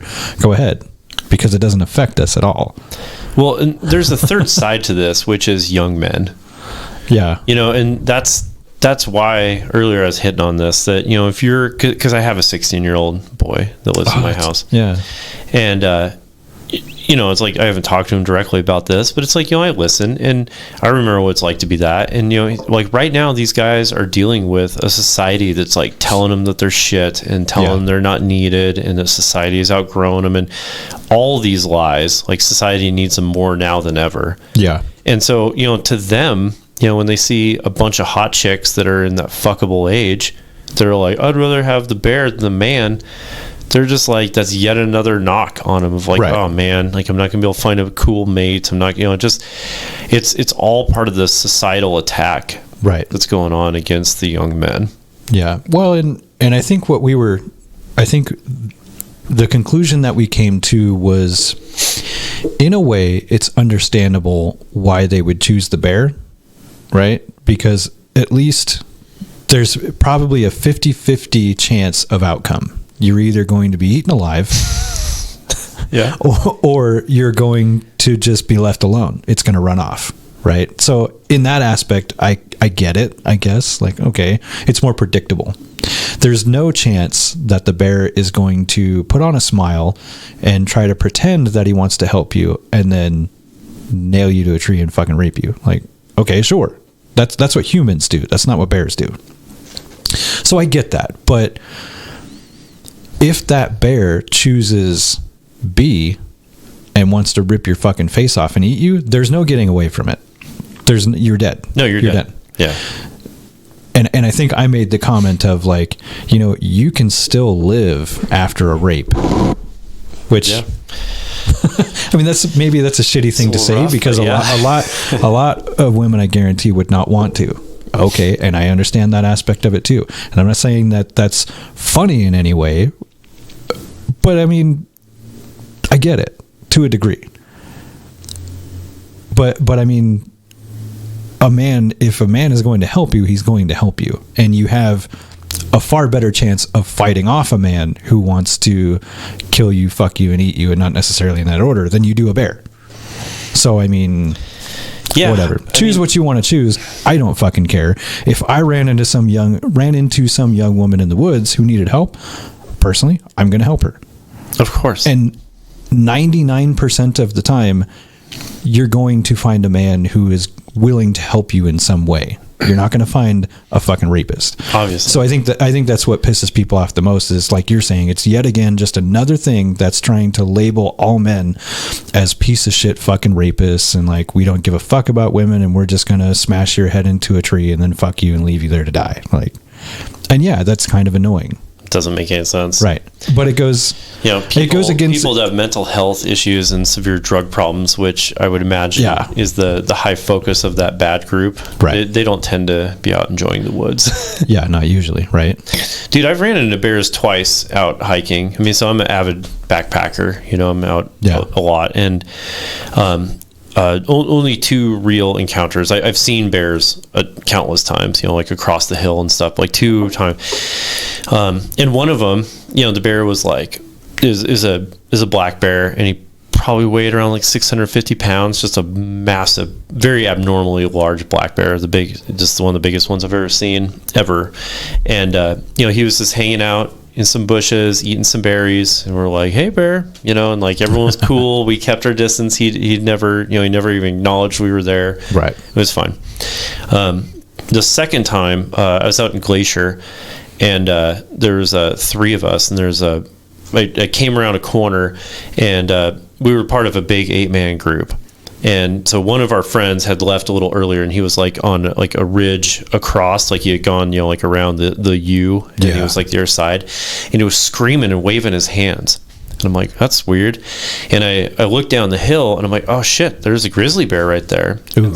And so my 2 buddies, so we were like a little group of 3, and then there was another group of whatever behind us. And so I'm like, guys, get up here quick. Like, get your cameras. There's a grizzly up here. This is fucking sweet. And so we're like, you know, we got our cameras out, we're like taking pictures, and he's kind of looking around, and then he just like locked onto us and just started running towards us. And I didn't even recognize it as quickly. Like, my friend next to me was like, oh fuck, he's coming towards us, and I'm like, oh, okay. And then it turned into this like very like robotic thing of you know, it's like, okay, you know, spread out, and I was in the front, and so I'm like, okay, if he gets within 20 feet, I'll fire first, and once you got, you know, and so like we're talking, and we're like yelling at the bear, and so he ran up and got within like 40 feet of us or so, and all you have is pepper spray out there. You're not allowed to have anything more, you know, which maybe that'll work. And he stood up on his hind legs and just kind of like checked us out, and like it wasn't even fear, it was like this raw like execution mindset that, and then he, you know, dropped back down, changed his mind, and, you know, went down the hill, and it was no problem. But man, there was like this very realization of like, okay, I'm going to do these things, but if these don't work, I am completely powerless to keep my own life right now in this situation. Like, it's totally up to him. Yeah. And it was weird. It was really weird. I mean, I've been chased by banditos in Mexico and all that and stuff, and that's a totally different set of experience. But that shit was primal. Like, I've never been looked at like food like that. And then he was like, nah, it's not worth it. I'll go find something else. Yeah. Yeah. We brought up the question to my brother Andy, and he was all fucking confused and pissed off by it. He's like, it doesn't make any fucking sense. It's like, if it's a fucking black bear's probably not going to eat you. Black bears are skittish. They'll fucking turn around and run away from anything. He's like, it's a fucking grizzly bear. You're dead. You're fucking dead. If they want you to, yeah. We're like, it's not about the bear, man. It's fucking funny. The whole thing doesn't make any fucking sense. It does if you look at it from the perspective of you're a world superpower, and the smartest way to take down another superpower is not with kinetics anymore. It's with algorithms. And And so if you can tweak an algorithm... Fighting with software versus fighting with bullets. That's right. Yeah. It's far more effective. There's very little collateral damage in terms of, destroyed infrastructure and lost goods and all that type of stuff. And that's the reality that we're living in right now. Yeah. Well, yeah, it's funny because, people talk about like, oh, why don't we just nuke whoever, blah, blah, blah, and people worry about... Who the fuck says that? Well, like with the whole Ukraine and Russia thing and shit like that. That's the dumbest... It's fucking dumb. ...thing in the world. We're talking about like how Russia is talking about nuking Ukraine and all that. And it's like... Ukraine used to be a part of Russia, and really what they want is to take it back. You don't fucking nuke something that you want to keep. Dude. It's like when we dropped the nuke on Japan. Yeah. Hiroshima and Nagasaki. Yeah. We didn't give a fuck about it. We just wanted them to leave us the fuck alone. We didn't want to take it over. So we didn't care if it was going to be irradiated and fucked up for eons. It was just like, hey, knock it the fuck off. I mean, everyone's living there already. Yeah. It's bullshit about how long places are actually fucked up for. But yeah, but I mean, still, that's kind of the whole point. It's like, no, they're not going to fucking nuke them. Dude, stop worrying about it. All that has to happen is we just don't have to fuck up the NATO treaty that they're not going to join NATO. The whole thing would have been done like a year ago all that Putin wants is a guarantee that they're not going to be part of NATO, the Ukraine. That's it. That's the whole problem, is that NATO continues fucking advancing and continues pestering. And that's literally it. And so it's, they had it all set up, and Boris Johnson, when it was like a year and a half ago, they had another treaty set up, and Russia was set up to sign, and Boris Johnson went back there and broke it all up and said, no, we can't give any guarantees, you won't be joining NATO and all that, made all these promises to Zelensky, gave him a bunch more money, and then they tore up the contract and laughed about it, and there's like hundreds of thousands of more young men dead. So that's it? Is fucking Putin doesn't want to be in the same club with Zelensky? No, Putin doesn't want a foreign adversary like NATO at his doorstep. And that's reasonable. How would we feel if Mexico and Canada were like Chinese allies and they were building Chinese military bases on our doorstep? We would have a big fucking issue with that, and for good reason. Yeah. I don't know. I can't remember where I was reading it, or maybe I just heard it. I'm fucking stupid, so I don't know if any of this is true, but... Same. Yeah. Too busy to know. Something, yeah, right. Something about... the Chinese military moving equipment through Canada, and like they are basically setting up on our doorstep. But here's the thing, even if that's not true, when you look at how much land, and you're talking about like farmland and stuff like that China does own in the US, and how eerily close to military bases all of it is. Every single plot of land that they buy is within like 50 miles or closer to a military base. Yeah. Why? I don't understand why we allow countries like China to buy U.S. soil. I don't get it. This is where I have some really, really strong opinions. And so this does delve into the realm of me feeling like I know better, but it's going to be through, public discourse and debate if any of this happens. First thing that needs to happen is that any residence that is designated as a single family, any property that is designated as single family residence, so all of your houses, those can only be owned by individual natural people, citizens. So American citizens only, and it has to be actual people. No corporations can own those. You're saying that's what you would like to see? Yeah. Okay. This is something I'm going to be jockeying for hard. Yeah. And what that's going to prevent. Which makes sense because that's, in my opinion, that's a huge part of the housing problem now is That's right. with everything being sold, at a fucking discount during COVID and everything until the prices went up. You had places like Vanguard and BlackRock and all these fucking investment firms buying it up like crazy. And then they fucking drive rents up so goddamn high that nobody can afford it. Or at least not the people who already fucking live here. That's it. So I guarantee it's a huge problem around this area. Dude, and it's even dirtier than what you just, everything you said is right, but it's even dirtier than that. Oh, I'm sure. When the quantitative easing was going on for COVID, quote unquote, that money has to go somewhere. So what do? They give that money to BlackRock, Vanguard, all these different kinds of groups to support the investment branch. So go buy properties, keep it pumped up, do all this. So they literally are printing money, handing it to those groups, and those groups are turning around and buying the property from America and then driving us out of our own land. Yeah. It's a complete fucking scam, and it's got to stop. It's got to stop. Oh yeah, for sure. Well, and not only the problem of them driving up fucking rent prices and land prices in general. I was telling somebody the other day, I'm like, man, there's so many, the high density housing in this area is fucking ridiculous. There's just apartment complexes popping up like weeds literally everywhere. And I'm like, for real? Like, are there really that many people fucking moving here? I mean, I feel like that wave is kind of over, like, yeah, there's still probably a lot, but it's not as many that we need for that much high density housing. Yeah. I really wish that they would start building some fucking more single family homes, but they're not going to do that because why the fuck would they do that? Because it'll drive prices back down and they don't want that. Yeah. They want people going into these rentals where they can charge $2,000 a month for a fucking 2-bedroom, 1-bath. Yeah. It's like, that's ridiculous. But then, talking about BlackRock and Vanguard and all those, they buy all these fucking places. They make their money. They get what they want out of it, right?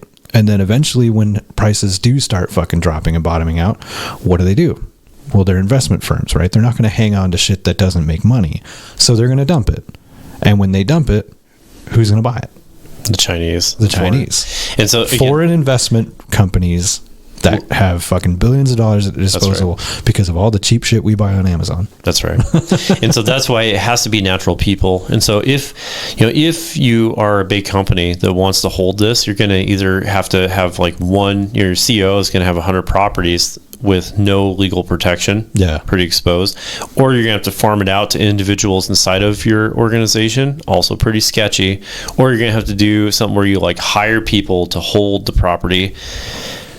But then they hold it and they could tell you to go fuck yourself. And then it's like, that's going to be a heck of a battle to fight to uphold some contracts that you have when they own the property outright in their name legally. And then you're fighting on basis of the contract execution. So it would go a long ways. And so that would be like one of the first fights. The next fight would be, I think it should be illegal to charge property taxes on a primary residence.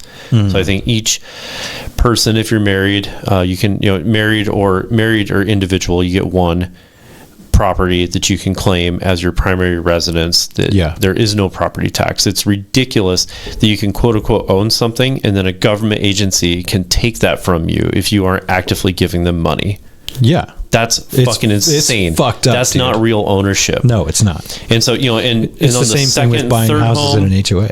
It's right. That's right. So it's like, second, third home, sure. Property tax, do whatever you want there. I don't give a shit. But for like a luxury core fee of America that I care about, the average person, those two things are essential in order for people to find the American dream. Absolutely. Because that's the only equity vehicle the average person has. Yeah.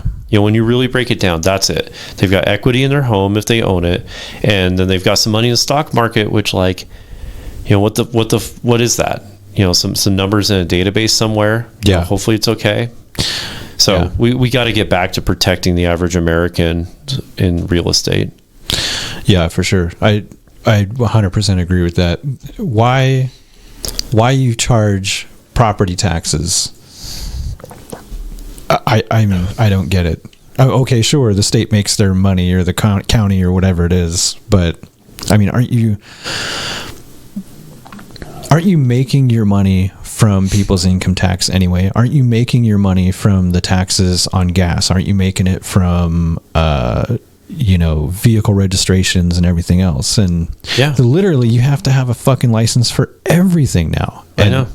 I just had to go pay for $13 for a invasive species sticker for my fucking kayak that I just bought. And it's like, oh, the money goes towards check stations and all this other stuff. And I'm like, okay. Can we get rid of those? Yeah. I don't want those check stations in the first place. Where else can you get the fucking money? Like, I don't get it. And who comes up, like, is that is that part of like a planned budget for how much it's going to cost to run these check stations and whatever else it is, like getting rid of the invasive species out of the fucking water? Like, who comes up with that arbitrary number of $13.98 for the sticker? Yeah. You know what I mean? Like, do they break it up over a projected how many people are going to buy boat stickers in a year? I don't get it. Yeah. And maybe that's just where I'm fucking retarded. But no, I don't think so. I think it's a big fucking scam. Yeah. I think a lot of it is a fucking scam. Yeah. And it's, the government, this is where my libertarian side comes out, that, it's like the government should be literally as small as physically possible to still complete their basic tasks. Right. And then we should define what those basic tasks are, which we already have. Good news. We know what they are. Right. They were defined in 1776. Right. And so if you aren't doing that and you're going to lose some money, good. You shouldn't be doing that shit anyways. Yeah. I mean, at a fucking base level, right, then we should have, at our local level, the government should have their hands, grasping pretty good on an annual budget. Yeah. And then we look at whatever programs it is that we want and all that shit that's going to keep us black. No red. Okay. Yep. But beyond that, in the black, I think is the... Yeah. Beyond that, like, why are we going, several $1 million into the black every year? It's like, is that really necessary? What are you doing with it? Well, where is it going? Think about how wonderful it would feel for everybody, the whole country, to say, hey, good news. Next year, you're going to make 20% more of your income. 20%. Yeah. Yeah, if it's going back to you like that, that would be fun. Just not taking it from you in the first place. Or, okay, we get our tax returns, right, from state and federal and all that, but how about not only that, but if if there's an overpayment into that budget, why not all residents of the county or the state or whatever, you get a check back, kind of like the stimulus package back in the day. Yeah. Something like that would be fucking cool. I don't know. I think there's some way that it could be, sure, you overproject to make sure that you're going to be able to pay the bills and keep the lights on, but then whatever's left over, maybe you budget a small portion of that for just in cases and holy shits, but then the rest of it, you're able to give it back, Yeah. So that... driving wealth back into the American public. Yeah. And I mean, that's essentially what the stimulus package was all about back in... No, was it the theft? Well, yeah, but it was fucking theft, and then they had a cover story of sending people a few grand of the... I'm talking about Bush Jr. Oh, yeah, that started it. I just... because I got like $600 back then when they fucking did that. And see, that made sense to me because everybody got something. And the idea was that, okay, well, people are going to go out and they're going to spend that money back into our economy, right? Mm-hmm. And there was a lot of people who argued against it, like, well, this money is supposed to be to help people pay their power bill or pay their rent or whatever. And, there's no way people are going to do that. They get free money. They're just going to go spend it on whatever. Like, okay, yes, but it's still the same concept because they're still going to go to... they're still going to spend it in our economy. It's going to do what it's supposed to do. If they don't spend it on their fucking power bill, then fuck them. That's on them. But see, this is kind of a big realization I had during COVID, which, was like embarrassing because what was I, like 35 or something, mid late 30s. I should have fucking realized this like a long time ago. But that, money is not goods. And Yeah. we don't think of it that way. You know what I mean? Like, it's so ingrained in our psyche that you can freely transfer between this representation of goods to goods. But they're really not connected. Like, we've just have always lived in a society where that connection has been consistent.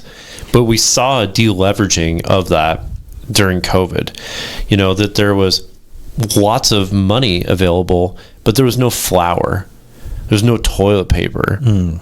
And all of a sudden we're like, shit. Well, there was no flour and toilet paper because everybody bought it as soon as COVID happened. Oh, for sure. But I'm just saying, it's like there's no amount of money I could have had to create more flour, you know, True. that I needed Yeah. for cookies. Yeah. And so it was this huge realization I had. And so, you know, when you have these, you know, in a small way, just throwing some money back to people help, you know, maybe, but it's like, you know, honestly, it just doesn't matter. Like, that's more of a vote kind of thing. Like, the stuff that really matters is like what raw materials does your country as a whole take in and then rearrange those into a product and then sell for more money than they put in. And that delta between the raw material and whatever that final sale was, that's actual wealth inside of the country. Yeah. You know, and that's, I mean, look, America's got a long road ahead of it, because the reality is that we've, you know, shipped everything manufacturing wise overseas, Oh, yeah. you know, and so we're not making that transaction anymore. Yeah, we don't fucking make anything here anymore, unfortunately. Yeah. And it's got us, like, if we don't start figuring out how to fix that, you know, initially through tariffs and things like that, you can put band-aids on it, but we have to start doing that stuff here or we're dead. Yeah. Well, and I mean, okay, that's not entirely true. We do make stuff here. There are actually a lot of manufacturing companies still in the U.S., but it's not like it was. Yes. It's not like it was in the 50s and the 60s where we literally made everything and we were fucking proud of ourselves. Yeah. You know, 70s and 80s when you started seeing shit come through all the time with made in China stickers on it. Mm-hmm. It's like, remember in Back to the Future? Yeah. Where made in Japan. It was like made in China or Japan. Yeah, I think it was made in Japan. And Doc looks at it and he goes, "Oh, well, there's a problem. Made in Japan." And Marty's like, "Oh, come on, Doc. All the best stuff comes from there." Yeah. That's almost in and of itself like a great fucking just picture of how things have become. Yeah, it's like an encapsulation. It's they did not realize how profound that silly little scene was. Yeah. When they made it. Yeah. Like, I think they did, but they saw it as a joke. Well, yeah. I mean, it's just like how Mike Judge didn't realize how profound fucking Idiocracy is. God, that movie just keeps getting better. It does. It's a gift that keeps on giving. But the angle that I think exists within the market is okay. I have one assumption, and this is purely because it's my own frustration, that I think that the average person is fed up with cheap disposable shit that doesn't last. Yeah. I think that we've had our fill. I know I am. I am. Yeah. We've had our fill and we're tired of it.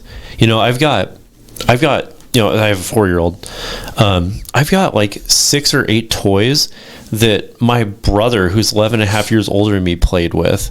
And then I played with, and now my son is playing with. Yeah. It's like, you couldn't possibly buy a children's toy today that is going to last 3 generations of kid. Yeah. You can't do it. No way. It doesn't exist. And I think that this is the weakness of China, is that if in America you started making stuff of that high a quality, and that would be the message, like, hey, here's the last Tonka truck you were going to have to buy for your fucking family. Like, put it in your will, because this thing's never breaking. You know, here's the last table, here's the last coat. You can buy more, but you won't need to. And I think that that's the angle. I think if we start doing manufacturing on our shores with that level of quality and deliver on that level of quality, I think that the increase in price would help a lot. And the other thing that would be real fucking nice is, you know, the stupidity of all this. Like, I first of all, like, climate change for the most part is bullshit. Yeah. Sorry, it is. It is. Yeah. I think there's a small element let there. me finish. Yeah. Pollution is very real. Yeah. The pollution part is very, very real. And so where we've outsourced all this stuff and then we're putting this on container ships and burning. And if you've ever researched, for anyone who is an environmentalist, please go research how much fuel one fucking container ship burns to cross the ocean. It is mind-boggling. It seems fake. Yeah. I don't remember what the number is, but it seems fake. Hundreds of thousands of gallons. Hundreds of thousands of gallons. It might be in the millions. It's so much. And so we've done this and we're like, oh, that's cool. It's $2 cheaper. Well, could we please have like a pollution tax that we charge on shit that comes over from China, where it's like, hey, and then go and actually start creating some programs from that money. Don't just like roll it into the general budget to turn into bombs. Like go and start like cleaning up some microplastics and stuff. Like if we started looking at the total cost of this, I would bet that we could deliver that level of quality for less money. Because you don't have all that other shit going on. You don't have to ship it and all the other stuff. Right. And the other thing be nice is, charge people based on work environments. I've been in the Chinese factories. Like my last company, 2 companies ago that I worked at, we distributed manufacturing equipment in China. And so I've been there. And it's fucking crazy, dude. Like there's like one of the rooms, I was in this factory and it had thousands of people. And like the smell, like your eyes are watering so fucking bad. You can barely see your hand in front of your face when you first walk into it. It takes your body like 10 minutes to just adjust so you can even see because of all the noxious chemicals in the air. Jesus. And like, dude, just the human safety stuff aside, because they don't give a shit if you get hurt. So they don't fucking care at all. Yeah. And so there's all this dangerous stuff going on. But there, like, I remember this one where it's like there's this poor guy who was in this room. There was like a 6x6 room with a table, and he had these 2 jugs of these noxious chemicals, and they put a circuit board in, and he would give a couple swigs of each, and then he would do this with a roller and then pull the sheet out and throw it to the next. And he has like a box fan like pointing down. He's got like 3 box fans like on this thing, like trying to like get as much fresh air into this room. And the reason that he's in this little room is because if that was allowed to be within the greater room, it would be poisoning everyone. So they just poison one person at a time instead of 20. It's like there should be a tax for violating OSHA that fucking bad on your system. Like don't pass the costs across like they're like that's just the same as a factory in America. Yeah. So breaking down everything you just said. Okay, so first off, I think it's hilarious. Have you seen the fucking shit about how they're putting like these new fangoed like sails on cargo ships now? Or at least there's several companies that are trying it. No, it's fucking amazing. Like I'll try to pull to like catch the wind. Yeah, like they're huge, like steel and sometimes like cloth fucking sails. Literally, I shit you not. And the great thing, right, is so all of the fucking bean sprout eaters and shit, they tout this as like, oh my god, thankfully, we're finally trying to do something for for the earth and all that. And it's like, but and they make it look like it's this new great technology and like, look what we're doing, this is so great, something we've never thought of before. And it's like, motherfucker, before diesel engines were invented, you realize every goddamn ship had fucking sails. This isn't new. Does that actually help? Because those things are doing like 15, 20 knots. Like that's not how fast sailboats go. So data wise, right, on paper, it actually does help. Okay. So yes, these ships are burning, hundreds of thousands of gallons of diesel, maybe more. And they're saying that they're seeing something like upwards of fucking 20% in fuel cost savings, because having that wind power pushing them is helping to lower the load on the engines and shit like that. So I'm sure it's fucking great. I would believe that it works and that it helps. It's just hilarious to me how they portray it as if it's this great new technology that we're starting to implement and it's going to do so much great for the earth and all that, which maybe it will, but it's like, it ain't fucking new, dude. Like, we've had it for eons. So there's that aspect of it. And then what you were talking about with pollution tax. Mm-hmm. So, back when I think it was in the 80s. 63,000 gallons of marine fuel per day. A day. 63,000 gallons a day. Per day. Yeah. And that's moving at what? Like 13 knots? They ain't going that fast. It just says that's 24 knots. Oh, okay. Yeah, I don't know boat talk, so I can't remember what that is. But okay, so this one, see, this is the fucking problem. This is why you can't ever get good goddamn information. So this one says 8,000 gallons or 225 tons worth of bunker fuel per day. Man. Yeah, here's another one. 63,000. 370 million tons of fuel per year. I mean, we've been sold a lie. Oh yeah, and for sure. It's time. How much? It's time to start using our government as an effective tool to fight against it, because companies.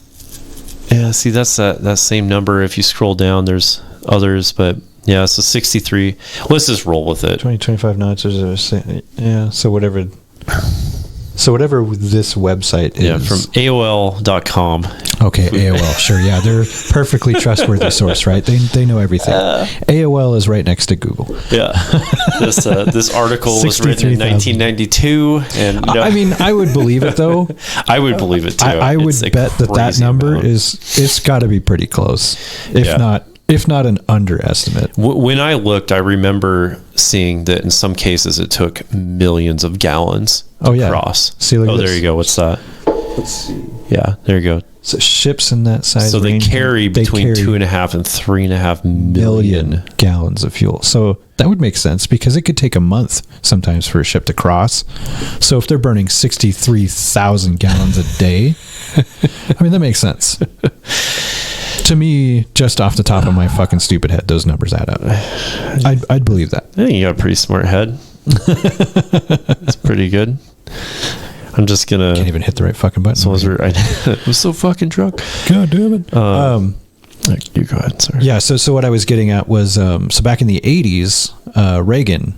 One of the things that he did with Reaganomics was, and the only reason I know this is because I bought that Honda, and when I did a lot of research on that bike specifically, because it's semi-rare, I learned these things. Yada yada. Anyway, so there was a like an excise tax or whatever that they put on Japanese import motorcycles back in the 80s. And one of the biggest reasons why they did that was to save Harley Davidson. I remember this, yeah. Yeah, because... Classic crony capitalism, not for the good of the people. Right? Yeah, because Japan started just rushing in, their Suzukis and all these. And I mean, why pay twice the amount for American iron, a Harley Davidson, when you could get the same power, if not more, from a Japanese import? So in order to help Harley, that's why they put that tax on them. Yeah. And that was from like 84, I think, until 88. So that Honda that I have was one of the last line of the Japanese bikes that was limited to 700 cc's because of that tax. Okay. Yeah, because anything bigger than that was more expensive than buying a Harley because of the tax. Yeah, so why wouldn't you go American then? Right. So I see what you're saying about doing the pollution tax, which makes sense, because yes, if you want to import your bullshit into our fucking country, then pay for it. Pay for it. Pay to clean it up. You're burning 63,000 gallons a fucking day in fuel to bring that shit over here. Yeah. Fucking pay for it. And so but when you have a country whose main source of power is coal, and they're building coal plants like they're fucking nothing. Oh, dude. And yet we're constantly bitching about the impact of pollution on the economy and trying to get everybody together. And yet China and India are like, hey, go fuck yourself. Like, really? Well, dude, and so it's like I've ridden. So sorry, I just want to finish this calculation. So the average person drives 12,000 miles a year, and so with a 20-mile-a-gallon rig, which is poor by these states, times 50 years of doing that, your total lifetime driving at most, the average American will burn 30,000 gallons in their whole entire lifetime. In their entire life. Every fucking thing they do, every jet plane, everything. Right. Everything they do. And so those ships burn twice that a day. Interesting. Yeah. Service a lot more people. But to the thing you were just talking about, the coal power plants, like, so I've ridden the bullet train from Beijing to Suzhou, and It's that one that goes like 300 miles an hour or something? yeah, and it's bitching, dude. It's good. It's a 180. Oh, okay. 180 miles an hour sustained. But yeah, but man, the thing that you don't see on any, I cannot find videos of it, but when you're on that train, you're like out in the middle of nowhere, and all of a sudden you'll see this like massive infrastructure build of all these power lines, and then you'll see like a cluster of like 8 of these coal power plants, and dude, it looks like a constant nuclear explosion all fucking day, every day happening. Because it's just like, just because of the smoke clouds, the blackest, sootiest, and there's a smell. So like you get within like 20 miles, and keep in mind you're doing like 180 miles an hour, so it's like it passes pretty quick. But you get within like 20 miles of this thing, so you start smelling it like 4 or 5 minutes before you actually are seeing it. And there's like this like heavy sulfur undertone and stuff, rotten eggs, and then it's like, and then the burning of your eyes starts and all this stuff, and then you get going by, and it's just like the fucking blackest, sootiest, worst ecological disaster that you can imagine coming out of these things. And then you're back and things are clear again and it's cool. And I saw, I mean, I want to say like 3 of those there, and there's more now as we went by. Yeah, it's crazy, dude. I mean, you want to talk about fucking up the planet, like, yeah, bro. And that's what I'm fucking talking about. We keep pushing so hard for this, oh my God, why can I not fucking think of it right now? We keep pushing so hard for this like consortium of everybody being on board with, EPA and, saving the planet and all this fucking shit.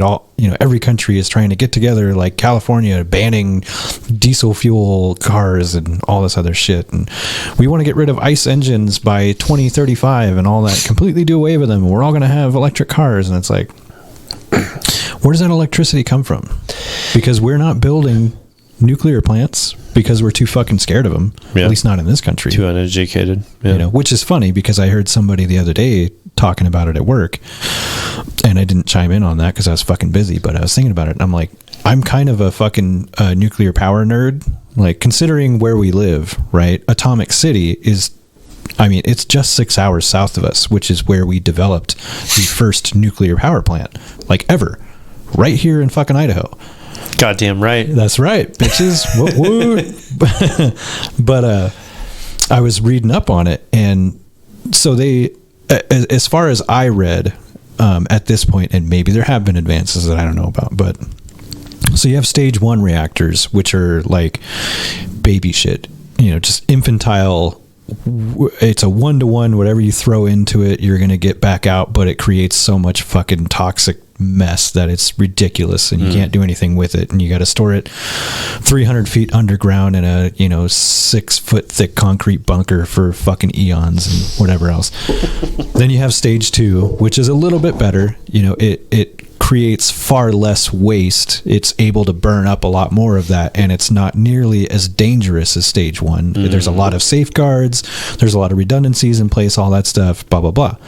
But then you have stage 3 reactors, which have even more safeguards and even more redundancies, and the way that they're designed is, if something goes wrong, they automatically pull the fuel rods out and shuts itself off, so there's no chance of meltdown. Yeah. And then they are actually able to almost completely burn their own waste. So everything that comes out of it, they can reburn. It's some ridiculous shit, like 95 to 98% of their own waste, they can reburn it. So you have very little coming out. And yet for some reason, we have never moved to using stage 3. We still are using stage 2 reactors that have just been augmented a little bit to be a little bit better than they were when they started. Dude, and I don't understand that. This is what is so stupid. We have the technology. We can make it better, stronger, faster, and yet we don't. We just leave it on the table. Dude, this is, I mean, I haven't heard that, so that's like awesome news, but just it's so stupid that, the average person, when they think of nuclear power, they think back to Chernobyl or 7 Mile Island. It's like, look, guys, back in like the 1960s and 70s, if you got in a head-on crash at 60 miles an hour, you're done. Right. No one lived from that. These days, it's shocking if you would die from that. Like it would be very, very surprising. Airbags, frame rail crush zones, like plastic parts. The same level of safety improvements has happened inside of nuclear power as well. It's not like a 1960s car waiting for a head-on collision anymore. Yeah. And so, you know, and people just don't think about that. They're like, oh, you know, if anything goes wrong, that's not the way.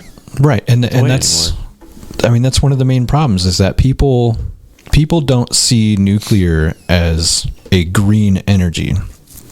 And again, it's because we're fucking afraid of it. Because of all the things that have happened, Fukushima, Chernobyl, 3 Mile Island, all that stuff. And it's like, okay, yes, when shit goes wrong, it can go very wrong. And again, that's why I talk about why the fuck don't we use stage 3 reactors where the chance of that is very, very fucking minimal. I mean, you're talking a fucking toenail. It's almost nothing. I love it. You know, but it is the most green energy because the waste, if you use a stage 3, can be reburned. You're not talking about putting barrels upon barrels upon barrels of shit in the ground for 35 years or longer. And then you're not burning coal that's filling the fucking air with carbons and all this other shit. All you're doing is generating steam, which drives turbines, which can power huge fucking turbines and make tons and tons and tons of fucking megawatts of power. Yeah. All the shit that California would possibly need to keep all the lights on and all their air conditioners and charge all their fucking Teslas. No problem. And yet they don't do it. And see, like what you're hitting on here, this would be, so the tax thing, just to back up a hair, you have to pair it with useful, or you have to be, you have to have proper uses of the money. Yeah. And so if you're doing these taxes and things, you know, the cleanup aside, but if you're doing these taxes and things, and then you're investing that money into these kinds of nuclear power plants that you're talking about to create the world's cheapest cost of energy in this country, which is what one of the things the government should be trying to do. Right. But that's the problem. Going to make it easier. It's cheap. It's too cheap. Again, there ain't money in cheap. I understand that. And so there ain't money in cheap. I don't want to beat the dead horse. Helping out the common man. If we didn't live in a world where it was assumed that our government was captured for the interests of big corporations, right, then things like this would seem obvious and it would be doing it and it would be happening. Yeah. And we don't have to live in a world where the government's captured. There's more of us than them. We don't have to live in that world. Right. I agree with you. Yeah.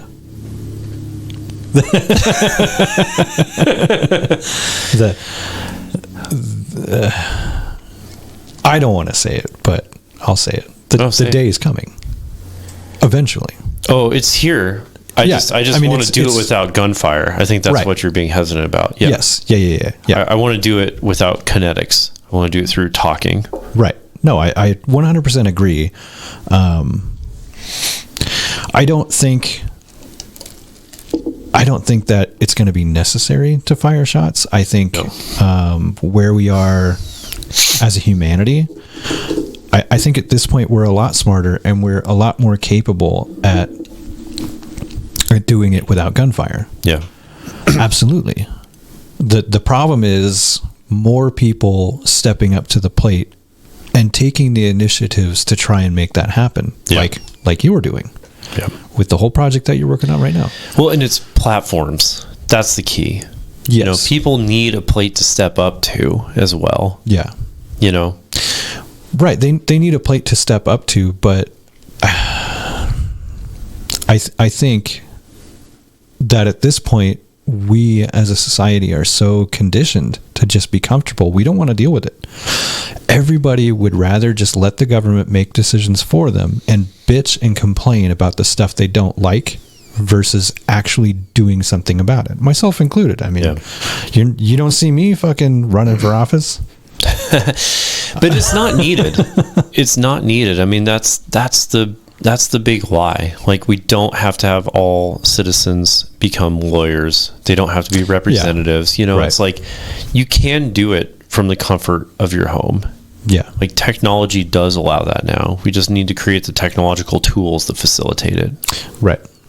Well, yeah, and going back all the way to, you know, what you were originally talking about with this project that you're working on. That's where I see the inherent value in it. You know, my whole qualms with, you know, technology aside, taking over everything. I mean, we're already one step closer to Terminator anyway. So I mean, what's another, right? I just saw a meme the other day that was Sarah Connor, and she's against the fucking fence, you know, at the schoolyard or whatever, with that look on her face, and it was like Sarah Connor watching you make friends with ChatGPT. I laughed my fucking ass off. But I mean, you know, my qualms with that stuff aside, I recognize what you're doing, and that you're putting your best foot forward to try and change how the system works, make it fair and make it more transparent, and make it to where our votes actually do count. Yeah. So when I go to the fucking voting booth, or from the comfort of my own home, taking online, shit. Yeah, right. I can do it while I'm taking a dump at work. Just, okay, yeah, I vote for that guy, whatever. Yeah. And then it's all getting logged into a crypto ledger, and it's going out there where it's proofed and nobody can fuck with it. Cool. Well, and be informed. You know, here's the sides to something. Ask your own questions. This is what's going on. You know, here's our projections of what we think this is going to do. Right. Yeah. Okay. Cool. I feel comfortable casting my opinion into the pot now. There it is. Okay. That's very soon reality. Yeah. What you're talking about though, dude, have you seen the Atlas II robot, the introduction? Dude, do you want to see a fucking 60-second horror show? We have all the fucking technology in the world at our fingertips right now. We'll look it up. Jump onto YouTube and type in just Atlas II robot. It's like a 1:20 video of this thing just standing up. Atlas II. Is that the one that can do fucking hardcore parkour? Yes. So Boston Dynamics. Yeah. So this is their version 2. It's a fully electric motor based instead of hydraulics. And it's going to be a video. So that's a longer version of the video, but the video will start. Yeah, that's it right there. That's it. Yep. Go and click on that. Is it going to stand up from laying down? Oh, dude, it's so much worse. Oh, come on. Don't be a bitch. Oh, that's...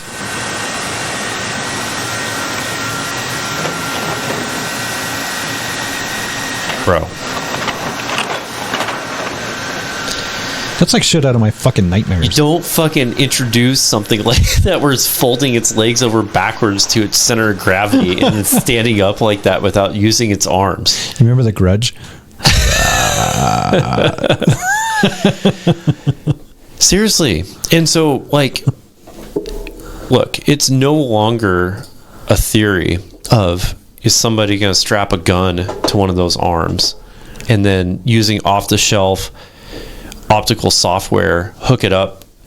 In fact, you know what? Here, you want to bring it really home? You want to get like uber techie for a second? We might lose some people. So go to huggingface.com. What? Like the alien Hugging Face? Yeah, Hugging Face. Yep. So if anyone hasn't, this is like the premiere. Oh, no. I don't know what the fuck this is. Go back. I don't have my safe search on, just so you know. Oh, no, you're good. There's going to be no porn. Do like a Google search for Hugging Face. This isn't the right website. Oh, okay. Hugging Face. Yeah. Okay, there you go. Excuse me. Yeah, that's it. The AI community? Yeah. Okay. So this is like the world hub for artificial intelligence. So go up to the very top there. You hang out here a lot, don't you? I do. And then click on models up there. And then we're looking for like image classification. Yeah, in the top right. So see where it says computer vision. So it says multi-model on the left side, multi-model and then computer vision. And then top right of that computer vision is image class. Just go straight down. Yep, up. I can't fucking see. Okay, so top of that block that you're in. Almost there, that. Image classification? Yeah, click on that. Hey, look. Point Tech sex position. So change the trending in that top right to be like all-time likes or something, so that you don't get all Most likes? Yeah, that's good. And then let's see, that Microsoft one, that's a good one. That ResNet 50, yeah. So in here, so literally this technology, you can just download this, you can read that paper, implement it, and if you wanted to, you could see the thing work. You could drag an image into that spot where it says drag an image of a face. That you could feed, yeah, right here, this code. Again, getting pretty techie, but it's like just that. So what is that, like 20 lines of code, maybe?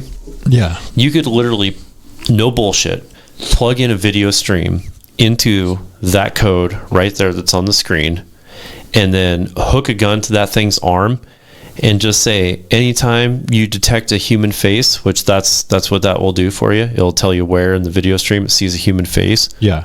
Squeeze this trigger, and you would have a fucking soldier that would be almost like, it would be very difficult to stop So as a robot. Just a human killing machine? It's that easy. It's literally that easy to hook that up to a video stream, that code right there. So that right there is the Terminator code. Yeah. I mean, essentially, that's the beginnings of it. What's on the screen right there is that this code, you can give it any image. So video is just a collection of images, right, in quick succession. Right. And So it will give you features. It will give you bounding boxes and what the feature is. So it's faces, boats, cars, anything you can imagine. And that's what that code does right there. So in theory, though, you could put like a picture of someone specific, though, right? And if you wanted to. And if it's like, when you see this face, pull that trigger. Yeah, it would take a little more, right? So you'd have to add like 5 more lines. Be like 5 more lines. It'd be 5 more lines and some more data. I mean, you're not far off. Yeah. You're really not far off. Yeah.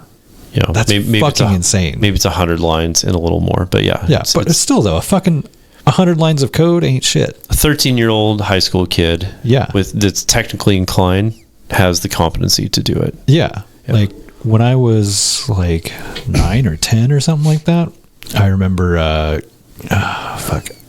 QBasic. Yeah. So that's Python. That's even easier. Yeah, downloading QBasic on my fucking laptop that I had, and then downloaded a coding manual that had like some little games and stuff. And once I learned how to actually do it, your if-then statements and all this stuff, I ended up writing my own game that was all text-based. And it was basically, you start off as a POW trapped in a bamboo cage in like fucking Nam.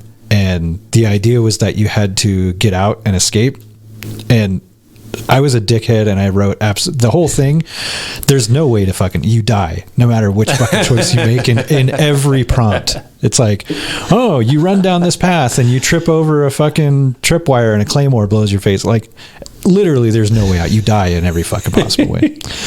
Which pissed realism. I had my brother play it, and he played it like several fucking times trying to get it because he got into it, got all pissed off and then I finally was like, yeah, you're gonna die. There's no way to, and he got all mad. It was hilarious. But that's hysterical. I love it.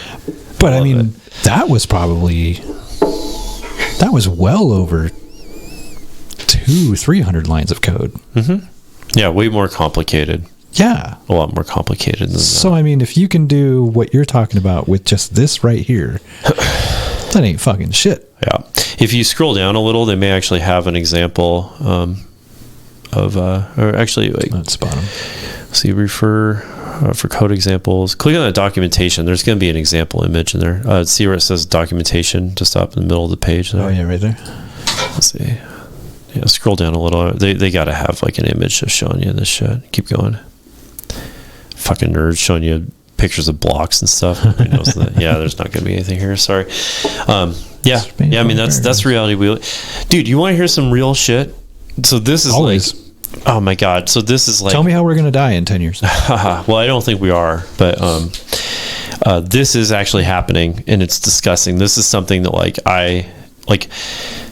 I just don't possess the darkness of mind to conceive of this kind of shit. But I was meeting with a friend who does government contracts, and he was telling me that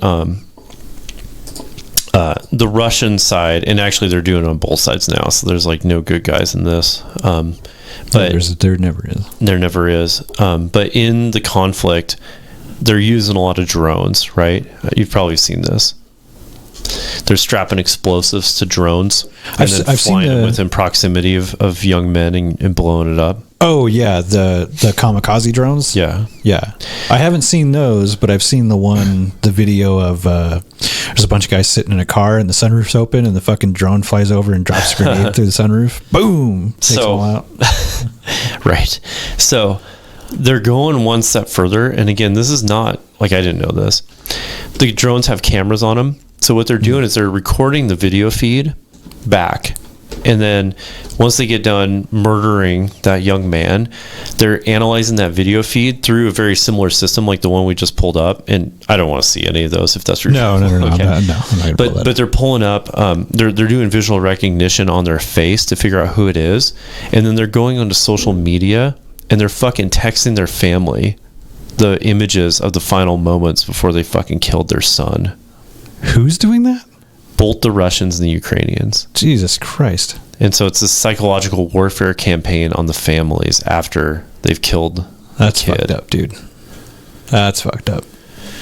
Bro. Like I get psychological warfare, like, you know, and it's one thing when you're doing it in the field, you know, like, who was it? You know, like the Viet Cong, they used to do some crazy fucked up shit to people in the field, you know, to try and dissuade. What was it? Fucking Dead Presidents. You ever see that movie?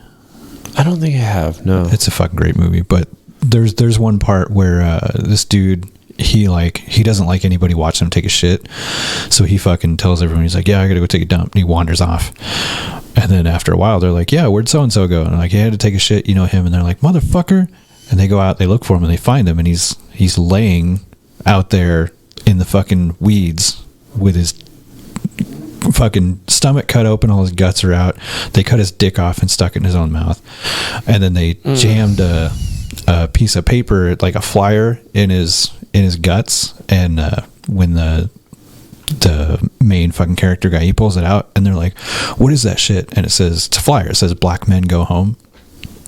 And it was, so that whole thing in and of itself, it's absolutely fucked up. Like, instead of just killing this guy, they did all this shit to him, which he's going to die anyway now, right? But that's a mind fuck in and of itself for them to have to find their buddy like that. Absolutely fucked up. And then the other element is that flyer that they found to try and split them up. It's a racial division action is what that is, because that's them trying to play on, because at the time during the Vietnam War, you had the Black Panthers and you had all these guys, the militants who were like, this is a white man's war, this is fucking bullshit, why the hell are good black men going over there to die when nobody fucking gives a shit? So that's playing on that. Yeah, it's trying to enforce that ideology that the black men don't belong in this war, go home, to try and divide the American soldiers.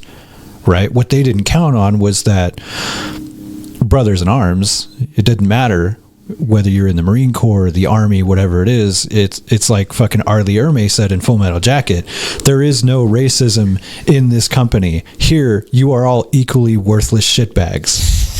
And that's really how it is. Sure. Racism, I mean, I'm sure it fucking exists in some way, but when you have a core of men who are fighting together and you're in the foxhole and you're all dealing with the same bullshit, I would imagine, and obviously I've never fucking been there, so I can't attest to it, but I would imagine that yes, that racial divide narrows quite a bit. At least I would fucking hope so, because it doesn't matter what color you are. It doesn't matter where you're from. It doesn't matter what God you believe in.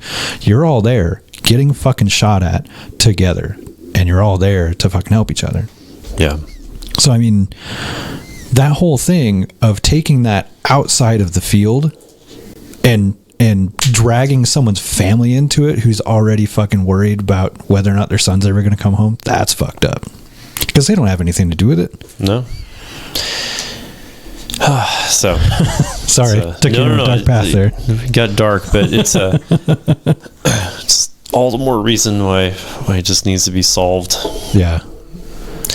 Maybe not solved, but just You ever watch the show Black Mirror? Yeah, definitely. Yeah. So the fucking season or episode or whatever with the robot dogs. Oh, I haven't seen this one. If you haven't seen this one, you should fucking check it out. It's Yeah, I great. will. But it absolutely goes along with like the whole Boston Dynamics shit. So I at some point recently, I can't remember if it was Boston Dynamics or another company that started this petition that they've been floating around with several other robotics companies. And why is that not working? Essentially, it's a thing that they're trying to pull together to get all robotics companies to agree to not militarize their inventions. And Yeah, it'd be nice. yeah, and that's what Isn't it funny how you go and you make all the money and all that shit, and then you try and pull up the ladder for... I mean, I agree with that, but it's... where the fuck were they on day one when they started? You know what I mean? It's always like, hey, now that we're established, let's come up with all these rules that make us look good. Yeah, no shit, right? But I mean, that's what that's how it works. I can't remember who it was. It might have been JJ or somebody that was talking about it before. And it's like, it doesn't matter. It doesn't matter if, how many of these companies that you get to agree to it, because there's always going to be one that doesn't. Yeah. And even if you got all of them to agree to it, the military has their own fucking laboratories. They have their own scientists. They have their own robotics engineers and their own people working on shit. They're just going to take your fucking idea anyway, and they're going to make their own thing, and they're going to mount an M16 to it. That's right. And it's what they fucking do. That's right. And that's what we pay them to do, honestly. That's part of what our fucking tax dollars go to. Yeah, I mean, we absolutely, in our lifetime, will... drones are kind of the easiest one to work with, and so that's the ones that we've seen in war first. Yeah. But as this technology continues to evolve and we get better algorithms at balancing loads on bipedal or quad-legged systems, we certainly are going to see the day when there's going to be some country somewhere, it probably won't be us, probably won't be China or Russia either, that has a fleet of these that they've made and armed in secrecy, and that they are going to unleash on a battlefield as a surprise one day, and it's going to be shocking when we see it. Right, but even just the first generation Atlas was fucking amazing. Yeah. If you still think God damn it, I don't want to see your stupid ad. Crypto are the best passive income investment. Run Brave, dude. I'm sorry. Yeah, I know. I need to do that. Or just pay for YouTube. Yeah. This isn't a good one. This isn't a good one. But have you seen the one where this thing... Oh, that's pretty good. That's pretty good. Where he's jumping all over the place up on platforms and like walking across a wood bridge thing that's just like basically a couple 2x4s, and I mean running like full sprint. I've seen some. I don't know if it's the specific one, but I have seen some.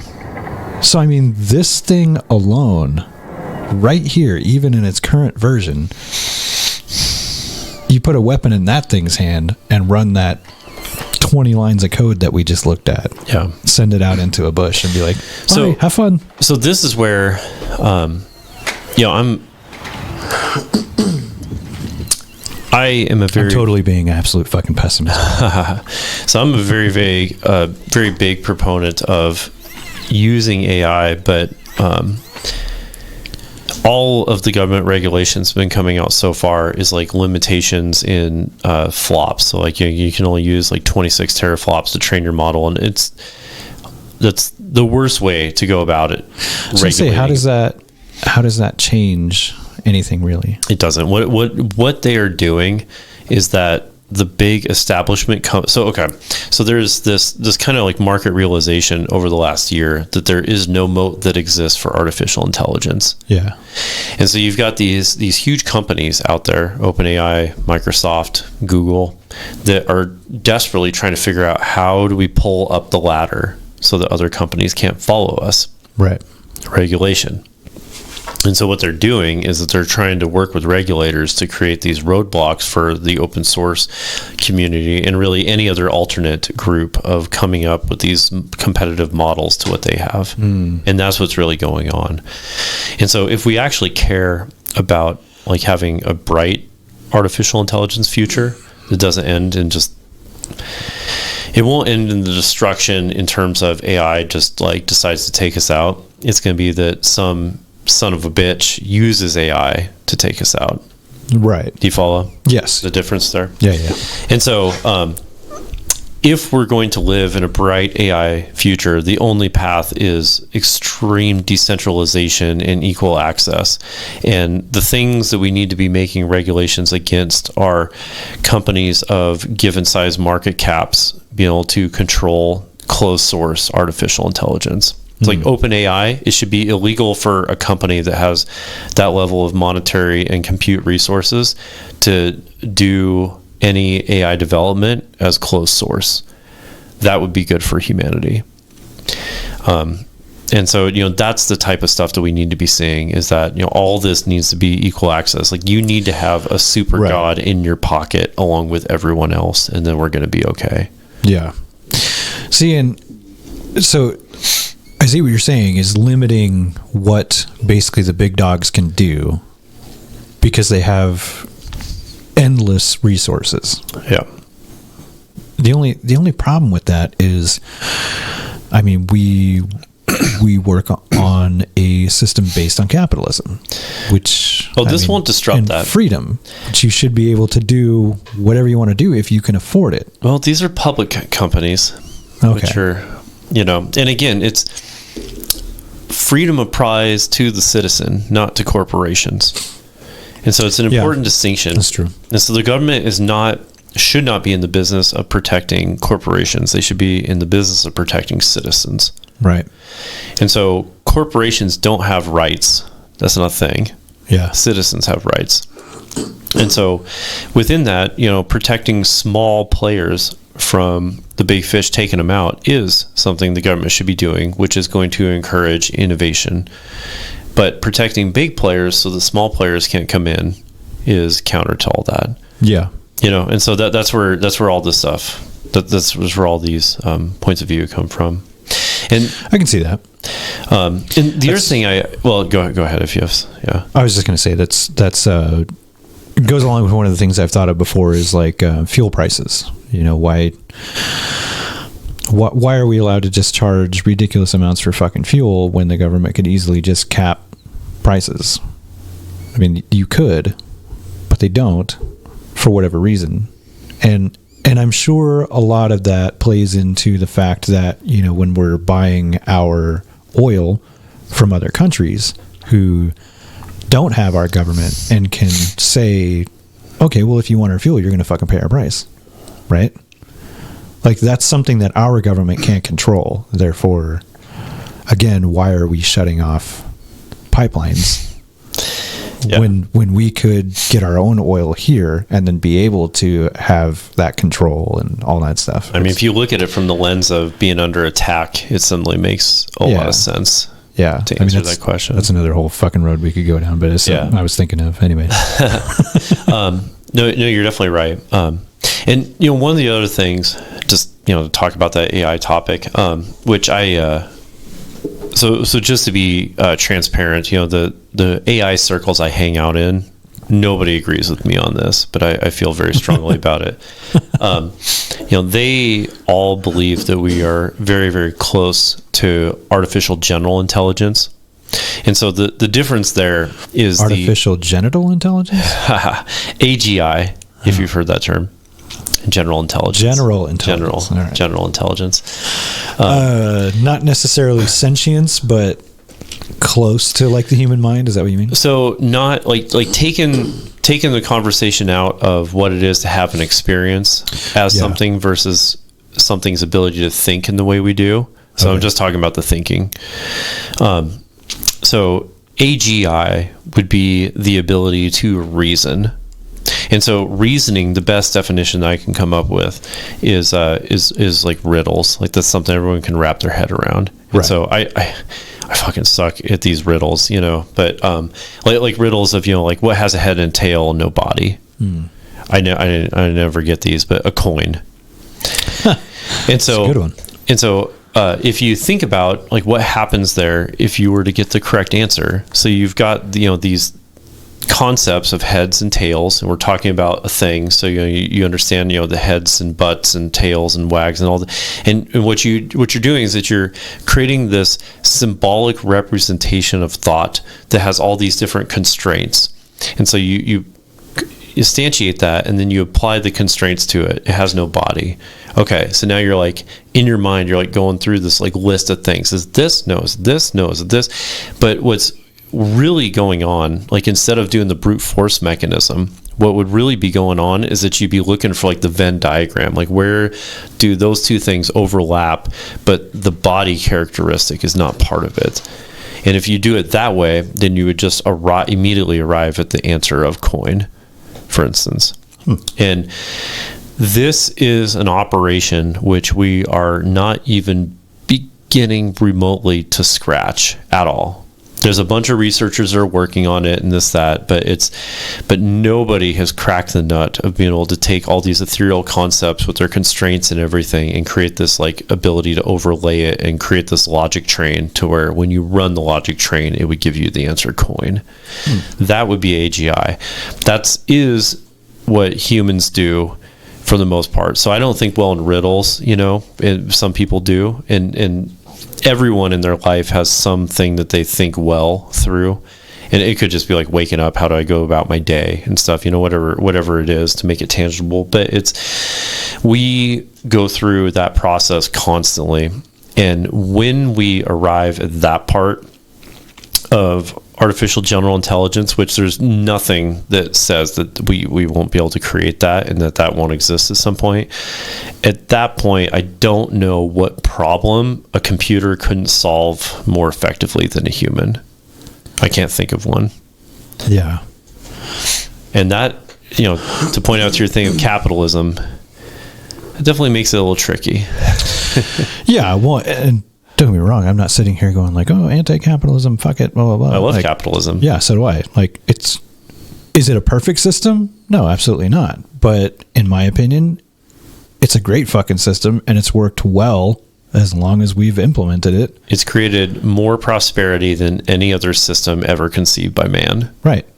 Any other fucking country that has ever tried socialism or communism or anything else, like, how long did that last? Yep. Not very long at all. You know, at best, they'll come up with a blended system. Right. Yeah. And in a sense, I mean, when you look at Social Security and you look at fucking insurance and the fact that we all pay every time we register a vehicle into the EMS fund and all that stuff, in a way, we have a blended system too, but it's far more capitalist than it is socialist. Yeah. But there's no real communist element of it. We have bits of socialism lightly blended with heavy capitalism. Yep. And in my opinion, it's fucking worked great. It has. The only issues that corruption is the only problem. Corruption and greed are the biggest problems. Yeah. But like you're saying, you know, I get what you're saying about how corporations, you know, they don't have rights. Okay. Like that does make sense to me. But when you look at somebody, say like Jeff Bezos, right, who started fucking Amazon in his garage, did he know that it was going to become what it has today? Not. Of course not. Absolutely not. The guy started a business in his garage selling used college course books. Mm-hmm. And then he was all like, well, fuck, people like this so much, they're buying this stuff. Maybe I'll start selling novels. Oh, well, they're buying all these novels. Maybe I'll start selling DVDs. And then it just fucking went from there. Dude. Until now it's billions of dollars, Prime Video, blah, blah, blah. They're making huge fucking money. And the guy's already took his share and fucking bonked out. Yeah. So as you putting myself in Bezos's shoes, it's like up until the point where he decided to take his fucking cut and run, like, how does that work? Because if you're, yes, the corporation doesn't have rights, but as the person who started this baby and built it into what it became, right, without the freedom to be able to do that and maybe fuck some people over here and there. I wouldn't even say fuck them over, just healthy, competition. Okay, sure. Yeah, that makes sense. Yeah, healthy competition. But then you have the government that comes in and says, well, you can only sell DVDs for $5.99 a copy. That's it. Yeah. Because everybody has to be able to afford it. And then you look at that and, it kind of, what do you do from there? I mean, I'm not a fucking business major. I don't know how this shit works. So, I mean, that's about the extent of my fucking knowledge. I'm not a business major either. So. You know what I mean, though? Those guys were funny to party with, but... yeah, but you know what I mean? Like, it kind of puts a damper on what does. You can do as a civilian. So, AI is slightly of a different paradigm in that... maybe think of it in these. So calculation of the data are kind of like the two core things in artificial intelligence when you like really step away. Yeah. You got a lot of data that's well categorized, and then you throw a lot of calculation at it. You get a model out that does the thing. It's roughly how it works. If you look at that in terms of business, it would be more along the lines of investment capital. So you got an idea, done some market research, you get investment capital that gives you the resources to convert that into work, man hours, create a product and things like that, and then you effectively sell into a market. So if the investment capital is roughly analogous to the combining, like take data out of it for a second, if it's roughly the calculations, which is where the restrictions are being applied, what the government is saying is that you can start a company, but you're only allowed to raise this much capital to do it for public safety. That's what they're saying.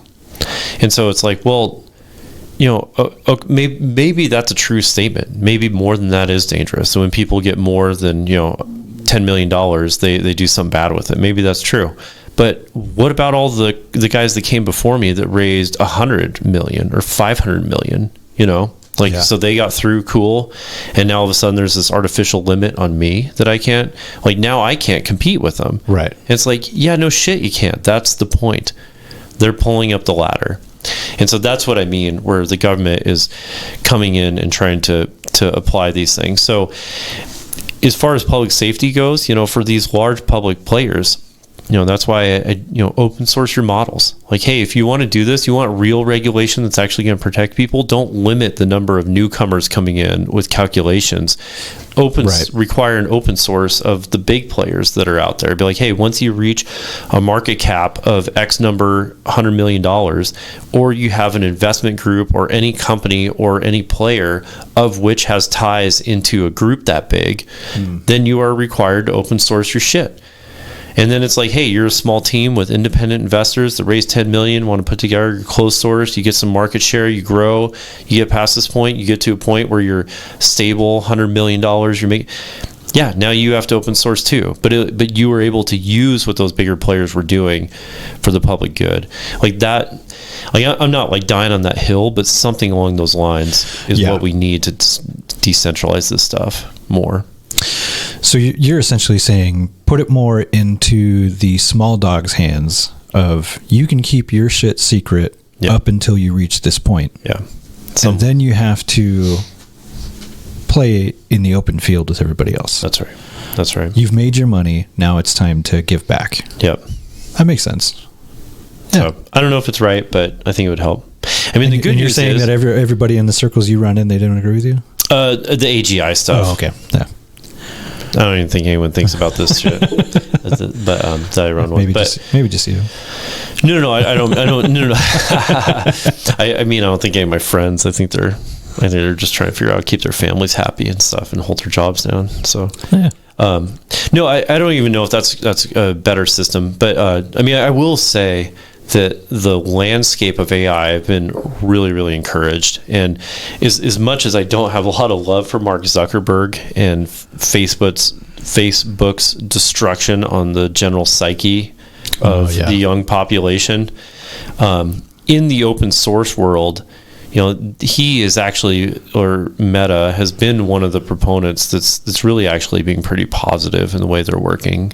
And open source has actually surprisingly shown that it's kind of outpacing a lot of the bigger players. And so it's like, you know, OpenAI, like they'll have like a big release and everyone's like, oh, you know, the new big thing, you know, 4.0 being the newest one where it's like her. And it's cool, but it's like, man, inside of a month, there's going to be open source solutions out there doing that. And then they'll iterate on it and all of a sudden it's better. And it doesn't have all the woke bullshit like you talked about earlier, where like all the Nazis are black guys. Or, you know, George Washington. So have you ever looked into that? Oh yeah. It's hilarious. Fucking hilarious, dude. Yeah, it's so great. So great. So Asian Nazis? Okay. Asian woman Nazis? Really? Really? You couldn't even leave the Nazis alone? But no, I mean, I think the open source, at least so far, seems to be winning. Good. And it's awesome. It's awesome to see. Yeah. So the future's bright, man. I feel good about everything. We got some battles, but it's good. I think open source platforms alone in everything, they seem like they have been doing pretty well across the board. You know, there's tons of fucking nerds out there just like you and me that are like, all I want to do is do something fun, something cool, and contribute. And they're doing amazing shit. Again, I mean, that's why I've been rolling with Linux for the last fucking 6 years. It works great. It does. It actually does. I mean, yeah, it has its caveats. It's not perfect, but I mean, neither is fucking Windows. No. And the best thing about it is, as far as I know, it doesn't report literally everything you fucking do to 25 different servers across the fucking country that you don't know about. Oh, bro. So, and so, I mean, when you look at privacy, and granted, I find it hilarious when people are like, well, what do I care? You know, Windows is so user-friendly and I don't have anything to hide. Like, that's not the fucking point. Yeah, it ain't about you. It's not about you, and it's not about not having something to hide. It's the fact that you are the product. I was just talking about this with somebody the other day, literally yesterday, actually. It's like, why do you think since Windows 8, why, when they come up with a new one, they give it away for free for the first fucking year? Yeah. Because you think about it and you're like, man, they're missing a great opportunity here. It's a great new platform. They could be charging $150 a pop and making all this money. Why do they just give it away for free? Because you're the fucking product. Yeah. They're making money on you by giving it to you for free. They don't care.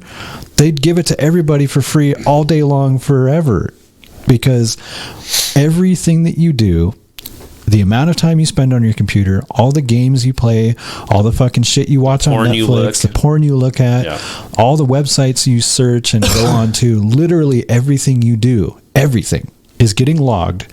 And I can't remember who it was, but I saw, there's a video on YouTube, I think, or a blog I looked at, and some guy installed some snooping software on his machine. Like Wireshark or something like that. And he was checking, and I think it was Windows 11, reports to over 26 different servers all day, every day. I love it. Yeah. Like, if it's not even, I think even when it's sleeping, it's reporting to a couple. Oh, I'm sure. Yeah, it's running the microphone. It's, you know. It's just like your phone. They already admitted fucking Android, Apple, Amazon, you know, your Fire Sticks and all your shit is listening to you all the time. They already admitted that. Yeah. Your smart TV is taking pictures of what's being shown. Yeah. And radioing that back. Yep. So, like, Windows is the fucking worst. Microsoft is literally capitalizing on everything about you. Yep. And they sell it. They sell that in droves, huge fucking chunks of data to anybody and everybody on the data market that wants to know, oh, well, I need to sell this product to 25 to 35-year-olds that watch anime porn at midnight on Tuesdays. Mm-hmm. And Microsoft is like, here you go. Here's a list. Here's the all these email addresses that are linked to your fucking Windows account. I know. Yeah. And that's the shitty thing is you can't, since Windows 11, in order to use Why do you think Gmail's free? Right, exactly. Same fucking thing. Because Google is... Because they're reading your fucking emails and selling all that. Yeah. They're looking at sentiment analysis. Who's he writing to? What's he talking about? Is he anti this? Is he for this candidate? Is he sending memes? Right. Even Signal, which I love Signal, wonderful messaging app. Oh, yeah. And I've met the CTO, and I know the guy who originally created it. It's legit. It's totally locked down and secure. But your phone... The way that, so first of all, everything you type in your keyboard, like you said, right, that's all being logged. So they've got all your outbound stuff, yep. And they have all your inbound stuff too, because the way your phone works is that, you know, it looks at the bytecode of the message and then it runs that through a font render engine. Well, who controls that? Google. Yeah. On your operating system. So when it renders it to a font, it radios all that shit home, and then when you type something in, it again radios all that shit. So they still have all your messages. They just don't see what's going in between them. But through the font render engine, they know who's on there, who you're talking to, all of it. Yeah, so it's just constant for surveillance all the time of everything. So Signal in and of itself is encrypted end to end. And an outside individual can't just capture what it is that you're sending back and forth. No. But that's all still going to Google. Yeah. If either end is using a Google or an iOS device, it's being captured on that side. Right. Yeah. Actually, so I think that's how that conversation came up, is we were arguing about Android or iOS, and I was like, I go, okay, look, I'm an Android guy. Just because I like the operating system, I like the way it works, I like how it's laid out, all that stuff. That's just my thing. Understanding that anything and everything I do is being tracked. It is what it is, right?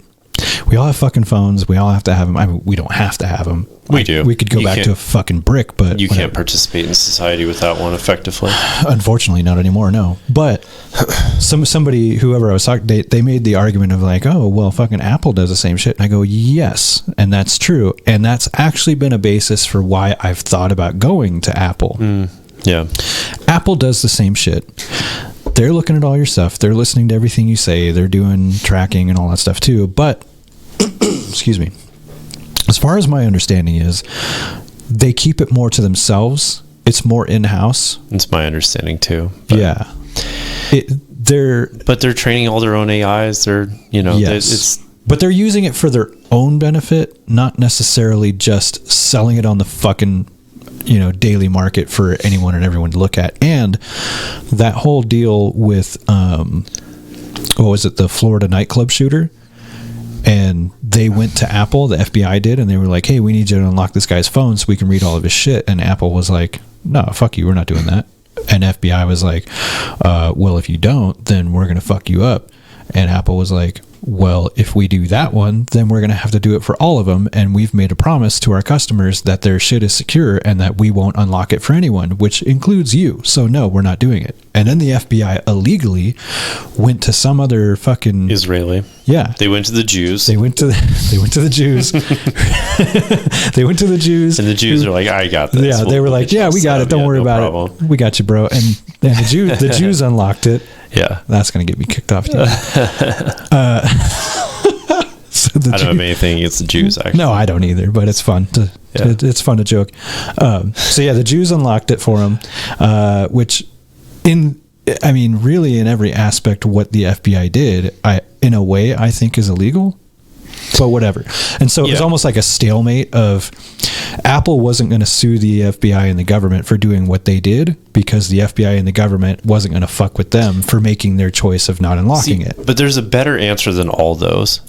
It's instead of saying I won't, it's that I can't. Yeah. That would be the best answer. Right. Yeah, I can't do that. I can't do that because there's no way to do it because the data just flat out doesn't exist. Right. You know, and that is what Signal is doing. You know, it's like they can ask to do whatever they want. It's like, you can read the transactions just as well as we can. Here you go. Right. They don't give a shit. They publish it all. It's like, have at it. Right. You can't break into it in any reasonable way. Right. And that's the better answer. So Musk, I mean, like, I love him, but he's also like, he's a little full of shit. So he's not perfect. But I do love him. I mean, I think all in all, he has a good fucking heart. Yeah.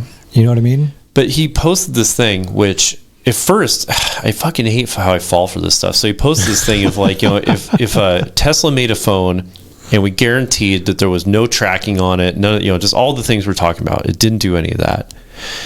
Would you buy it? And I'm like, fuck, I would spend like $2,000. You're talking something that's like Android level of quality. That's, I don't even care about an app store anymore, because like I don't even download apps. Like I need like a few core functions and I'm good. Right.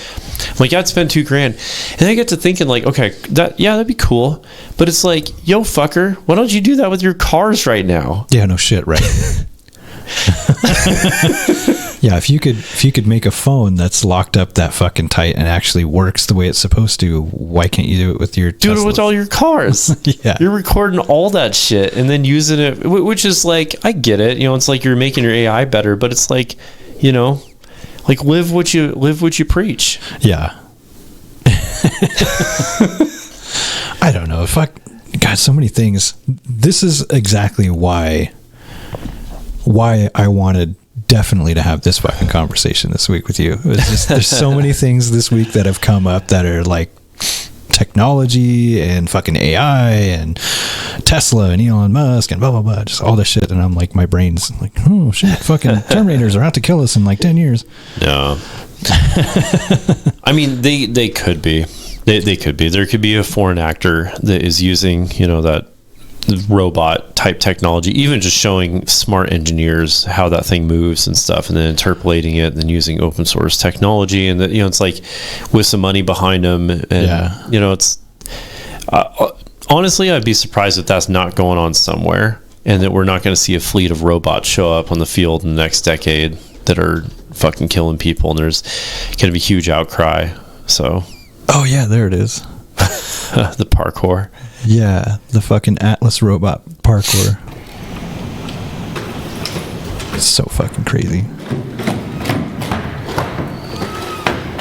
It's doing like flips and shit. I don't know if that's this video, but right, and this is just version 1. Yeah.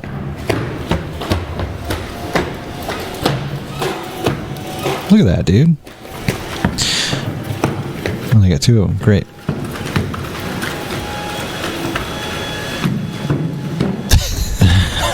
So that version 2 that we just saw a little bit ago, like, let's see what time it is. 5. Yeah, we got to wrap it up soon. It's too bad, man, because there's like a whole interesting topic of colonizing foreign planets and like transmitting consciousness over long distances, and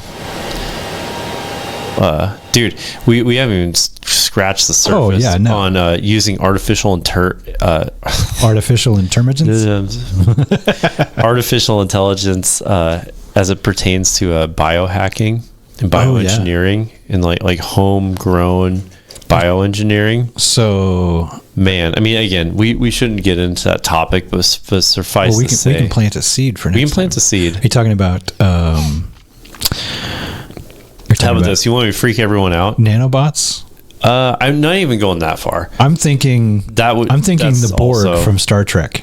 Yes, like I think that's reasonable. But I think in the next decade that you could buy the equivalent of like a 3D printer for viruses, and using artificial intelligence to manipulate DNA. Yeah. That a 14-year-old kid that's got some issues with high school bullies could create the next superbug. Yeah, I've thought about that. Yep. That was one of the first things that I thought of when I saw that they were 3D printing like human hearts and shit and meat. 3D printing fucking steaks. Oh, bro! If you can put together the biological elements into a 3D printer to be able to print a fucking ribeye, why can't you on a nano level just put proteins and whatever else together to be able to print fucking COVID 2.0? Yeah. Yeah. And it's at that point, it like, might not be possible right now. It's not quite, but it's getting closer. It's close. It's getting closer. And with artificial intelligence, the learning curve of that gap is shrinking. Well, yeah. The cost is shrinking. All you do is fucking go to Chat GPT and like, hey, I need a code for a super virus that I can 3D print that will kill anybody with this gene related to, the Great Khan family. Yep.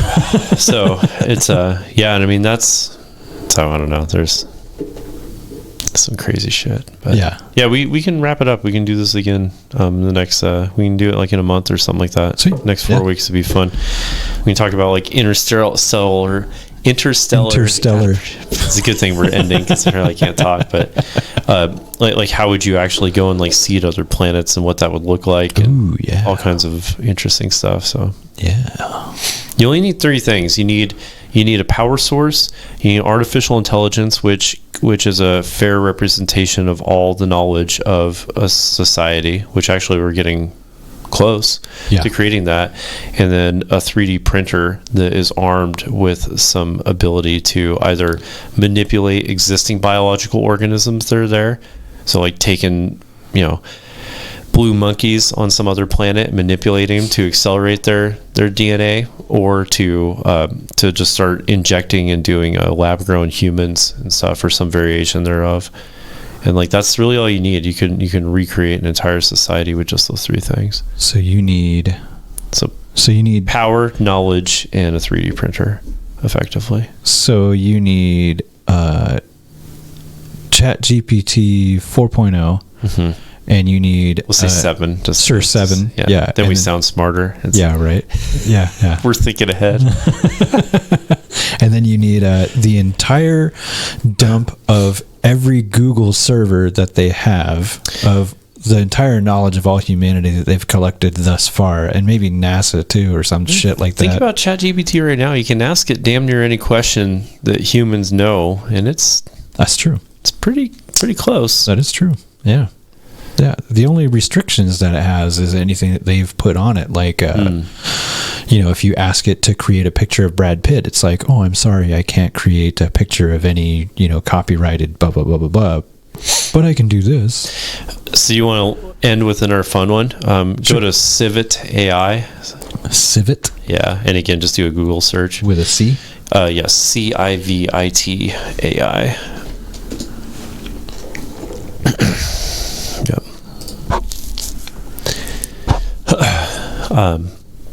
So if you want to be naughty on here, you can sign up for an account. It'll show some images here in a second. It won't be anything bad. If you want to be naughty, you can sign up for an account and then remove all. I don't know why it's taking a while. It doesn't look like it's you and something with them. But you can sign up for an account and say, hey, all the not safe for work stuff, let's go. And click on models, actually, or images. That'll be more interesting. See that tab? Yeah. It could just be this computer. This computer sucks. There you go. So this is those are cool. All open source. You can run all this shit locally and create all this stuff locally. And this gives you all of the models. They call them checkpoints. So they're manipulations off of the stable diffusion. But you can create all this shit. And so I've downloaded a lot of these before and done all this stuff, but fully unrestricted. You can do whatever the hell you want. And so there's not royalties and all that shit on them? There's nothing. You can go crazy, even into the realm of things you shouldn't do. So, but yeah. That's funny. So there's always an open source way to get around all that. I have been toying with the idea of using one of these AI music generation things to do a new theme for the show, because I was watching Your Mom's House with Tom Segura and his wife, and they have people who fucking sit. Do you ever watch it? I haven't. No, I haven't heard of it, but I'm definitely gonna go check it out. They have fans and stuff who send in like songs and shit that they will either play at the end of the show during the credits, or sometimes if it's something really good, then instead of playing like their opening theme, then they have the camera on them and they're just fucking jiving and enjoying it, and they fucking play it and listen to it and they feature it basically. And one of the last ones they did, I can't remember what episode. It's like 2 episodes ago, but it was a song that someone sent in that they did from an AI music generator. Yeah. So Sona is a real common. I think that was the one. That was the one. And they included some audio clips from funny shit from the show. And it was they have an episode where they were watching a video from this guy. It's like on YouTube or TikTok, and he's basically spilling his fucking love for some chick that he like passed by on a train or went out for drinks with once, and it's fucking hilarious. But it's clips of audio from that guy, and I think what the guy said that he told it was create a 90s pop rock East Coast song using this clip. And it created an entire fucking song that was like, holy shit, am I listening to 98 Degrees in 1996 right now? Yeah. It was fucking amazing. Yeah, it works. It works. I mean, like all AI, the creativity like runs out real fast, you know? Like AI art, you're probably at the phase where it's like you can just see it immediately, like in thumbnails and stuff. Yeah. You just like, oh, you know. Yeah. Well, I mean, even my fucking you music. Can't see it. Everybody else can see it. Even my fucking image, you can see it behind me right now. Yeah, that's AI generated right there. Okay, yeah. Well, you should update it, dude. You get some shit like this. Some dudes, you know. Yeah, get some like muscular chads hanging out in the garage. Yeah, I thought about going back on and creating a new one that's more like photorealistic. Because all you got to do is tell it, I want this in photorealistic, and it'll do it. And so with Civit, you can sign in, and they'll give you free tokens to start with. And so you can just pick a model you like. You could generate it, right? I mean, you don't have to do it right now, but you could generate. I would recommend you generate it using this. And get some cool shit going. Yeah, I'll check it out. I want to leave you with like one interesting thing that no one's really talking about. I can't remember where I heard the stat, but I went and checked it out, and it's true. Roughly 80% of all of Google's search traffic is just what we were doing here, where you're typing in something to just click on the URL. So I'm typing in Facebook, right, and then clicking on Facebook instead of just typing in facebook.com. Yeah. 4 out of 5 of everything they do is just that function. Which is interesting because it's so easy to type facebook.com into your bar, but people don't. They put Facebook, and then because your browser is usually set to automatically search Google. Right. Then it comes up on Google. Right. And then it comes up with them. So that's 80% of all their ad revenue traffic and all that stuff is handled just from that one action, which an artificial intelligence running locally on your browser could so easily accomplish this and literally destroy the entire alphabet empire with just that one little thing.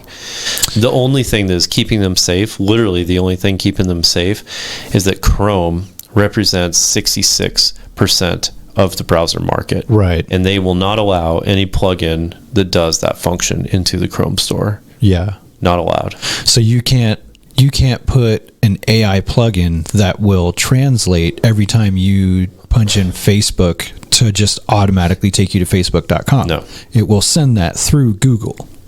They'll kick you out of the store immediately if you try to upload that shit. Yeah. Yeah. Yeah. So literally, I mean, I don't necessarily think this is like, oh, look at this huge attack vector, because it's like you're not going to subvert 67. You're not going to subvert 2/3 of the people to click on a different icon. Yeah. You're not.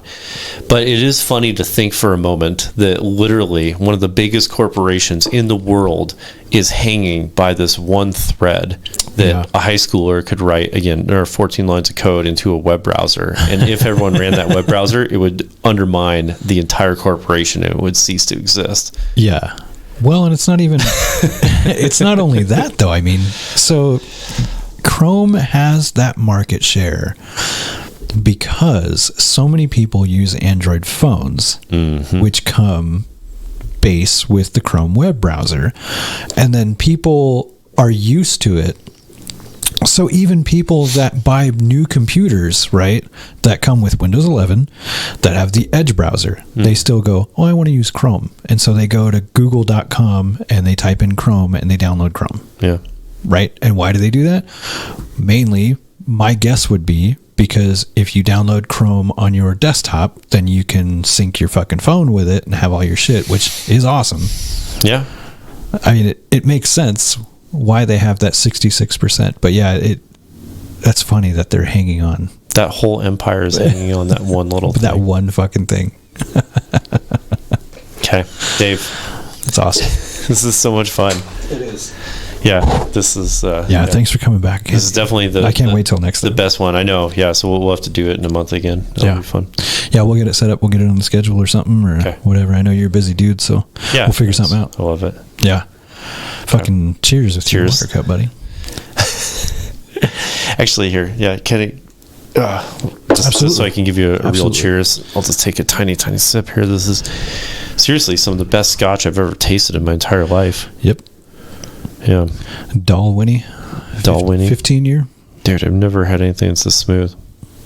Yeah, it's good shit. Again, thank you, Eric Fody, for bringing that to me. Appreciate it. That is definitely one of, if not the best scotches I've ever fucking drank. Yeah. Cheers, brother. Cheers. Sippy sip. Awesome. Yeah, again, thanks, dude, for coming. And we'll see you next time. We'll get that fucking scheduled up to have you. I know we haven't even hit on like half of the fucking shit we could have talked about today. We'll go. Yeah, I'll have to jot down in some fucking notes while I'm taking a shit like I usually do. See, we got to get super fucked up for the next one, and then we can just like dive into the silly and just get real philosophical. Well, I mean, yeah, we'll have to plan. We'll have to plan for you to like fucking kick it here on the couch or get a ride or something, and then we'll just fucking love it. Call my wife up after. There you go, honey, come pick me up. Let's do it out in the woods so we have the proper setting. We'll get the whole thing set up under a tree. Yeah, we could top of a mountain. Yeah, we could do that. Get the vibe right, man. I have a tripod for my phone, so we could do video, or we could just do... I'm kidding, dude. We don't want wind and shit. Well, for now, you're getting my fucking gears grinding. I'd be down to try it if you want. There's some spots that have some... Yeah, that'd be freaking cool. I mean, I'm not opposed to it. I fucking love camping. Maybe even... get... That'd be cool, actually. Maybe even get a couple of guys like JJ or something involved. Dude, actually, that's a bitchin' idea around a campfire. Yeah. So last year, I was planning on doing a hike-in camp trip just for a night up to Upper Glidden Lake.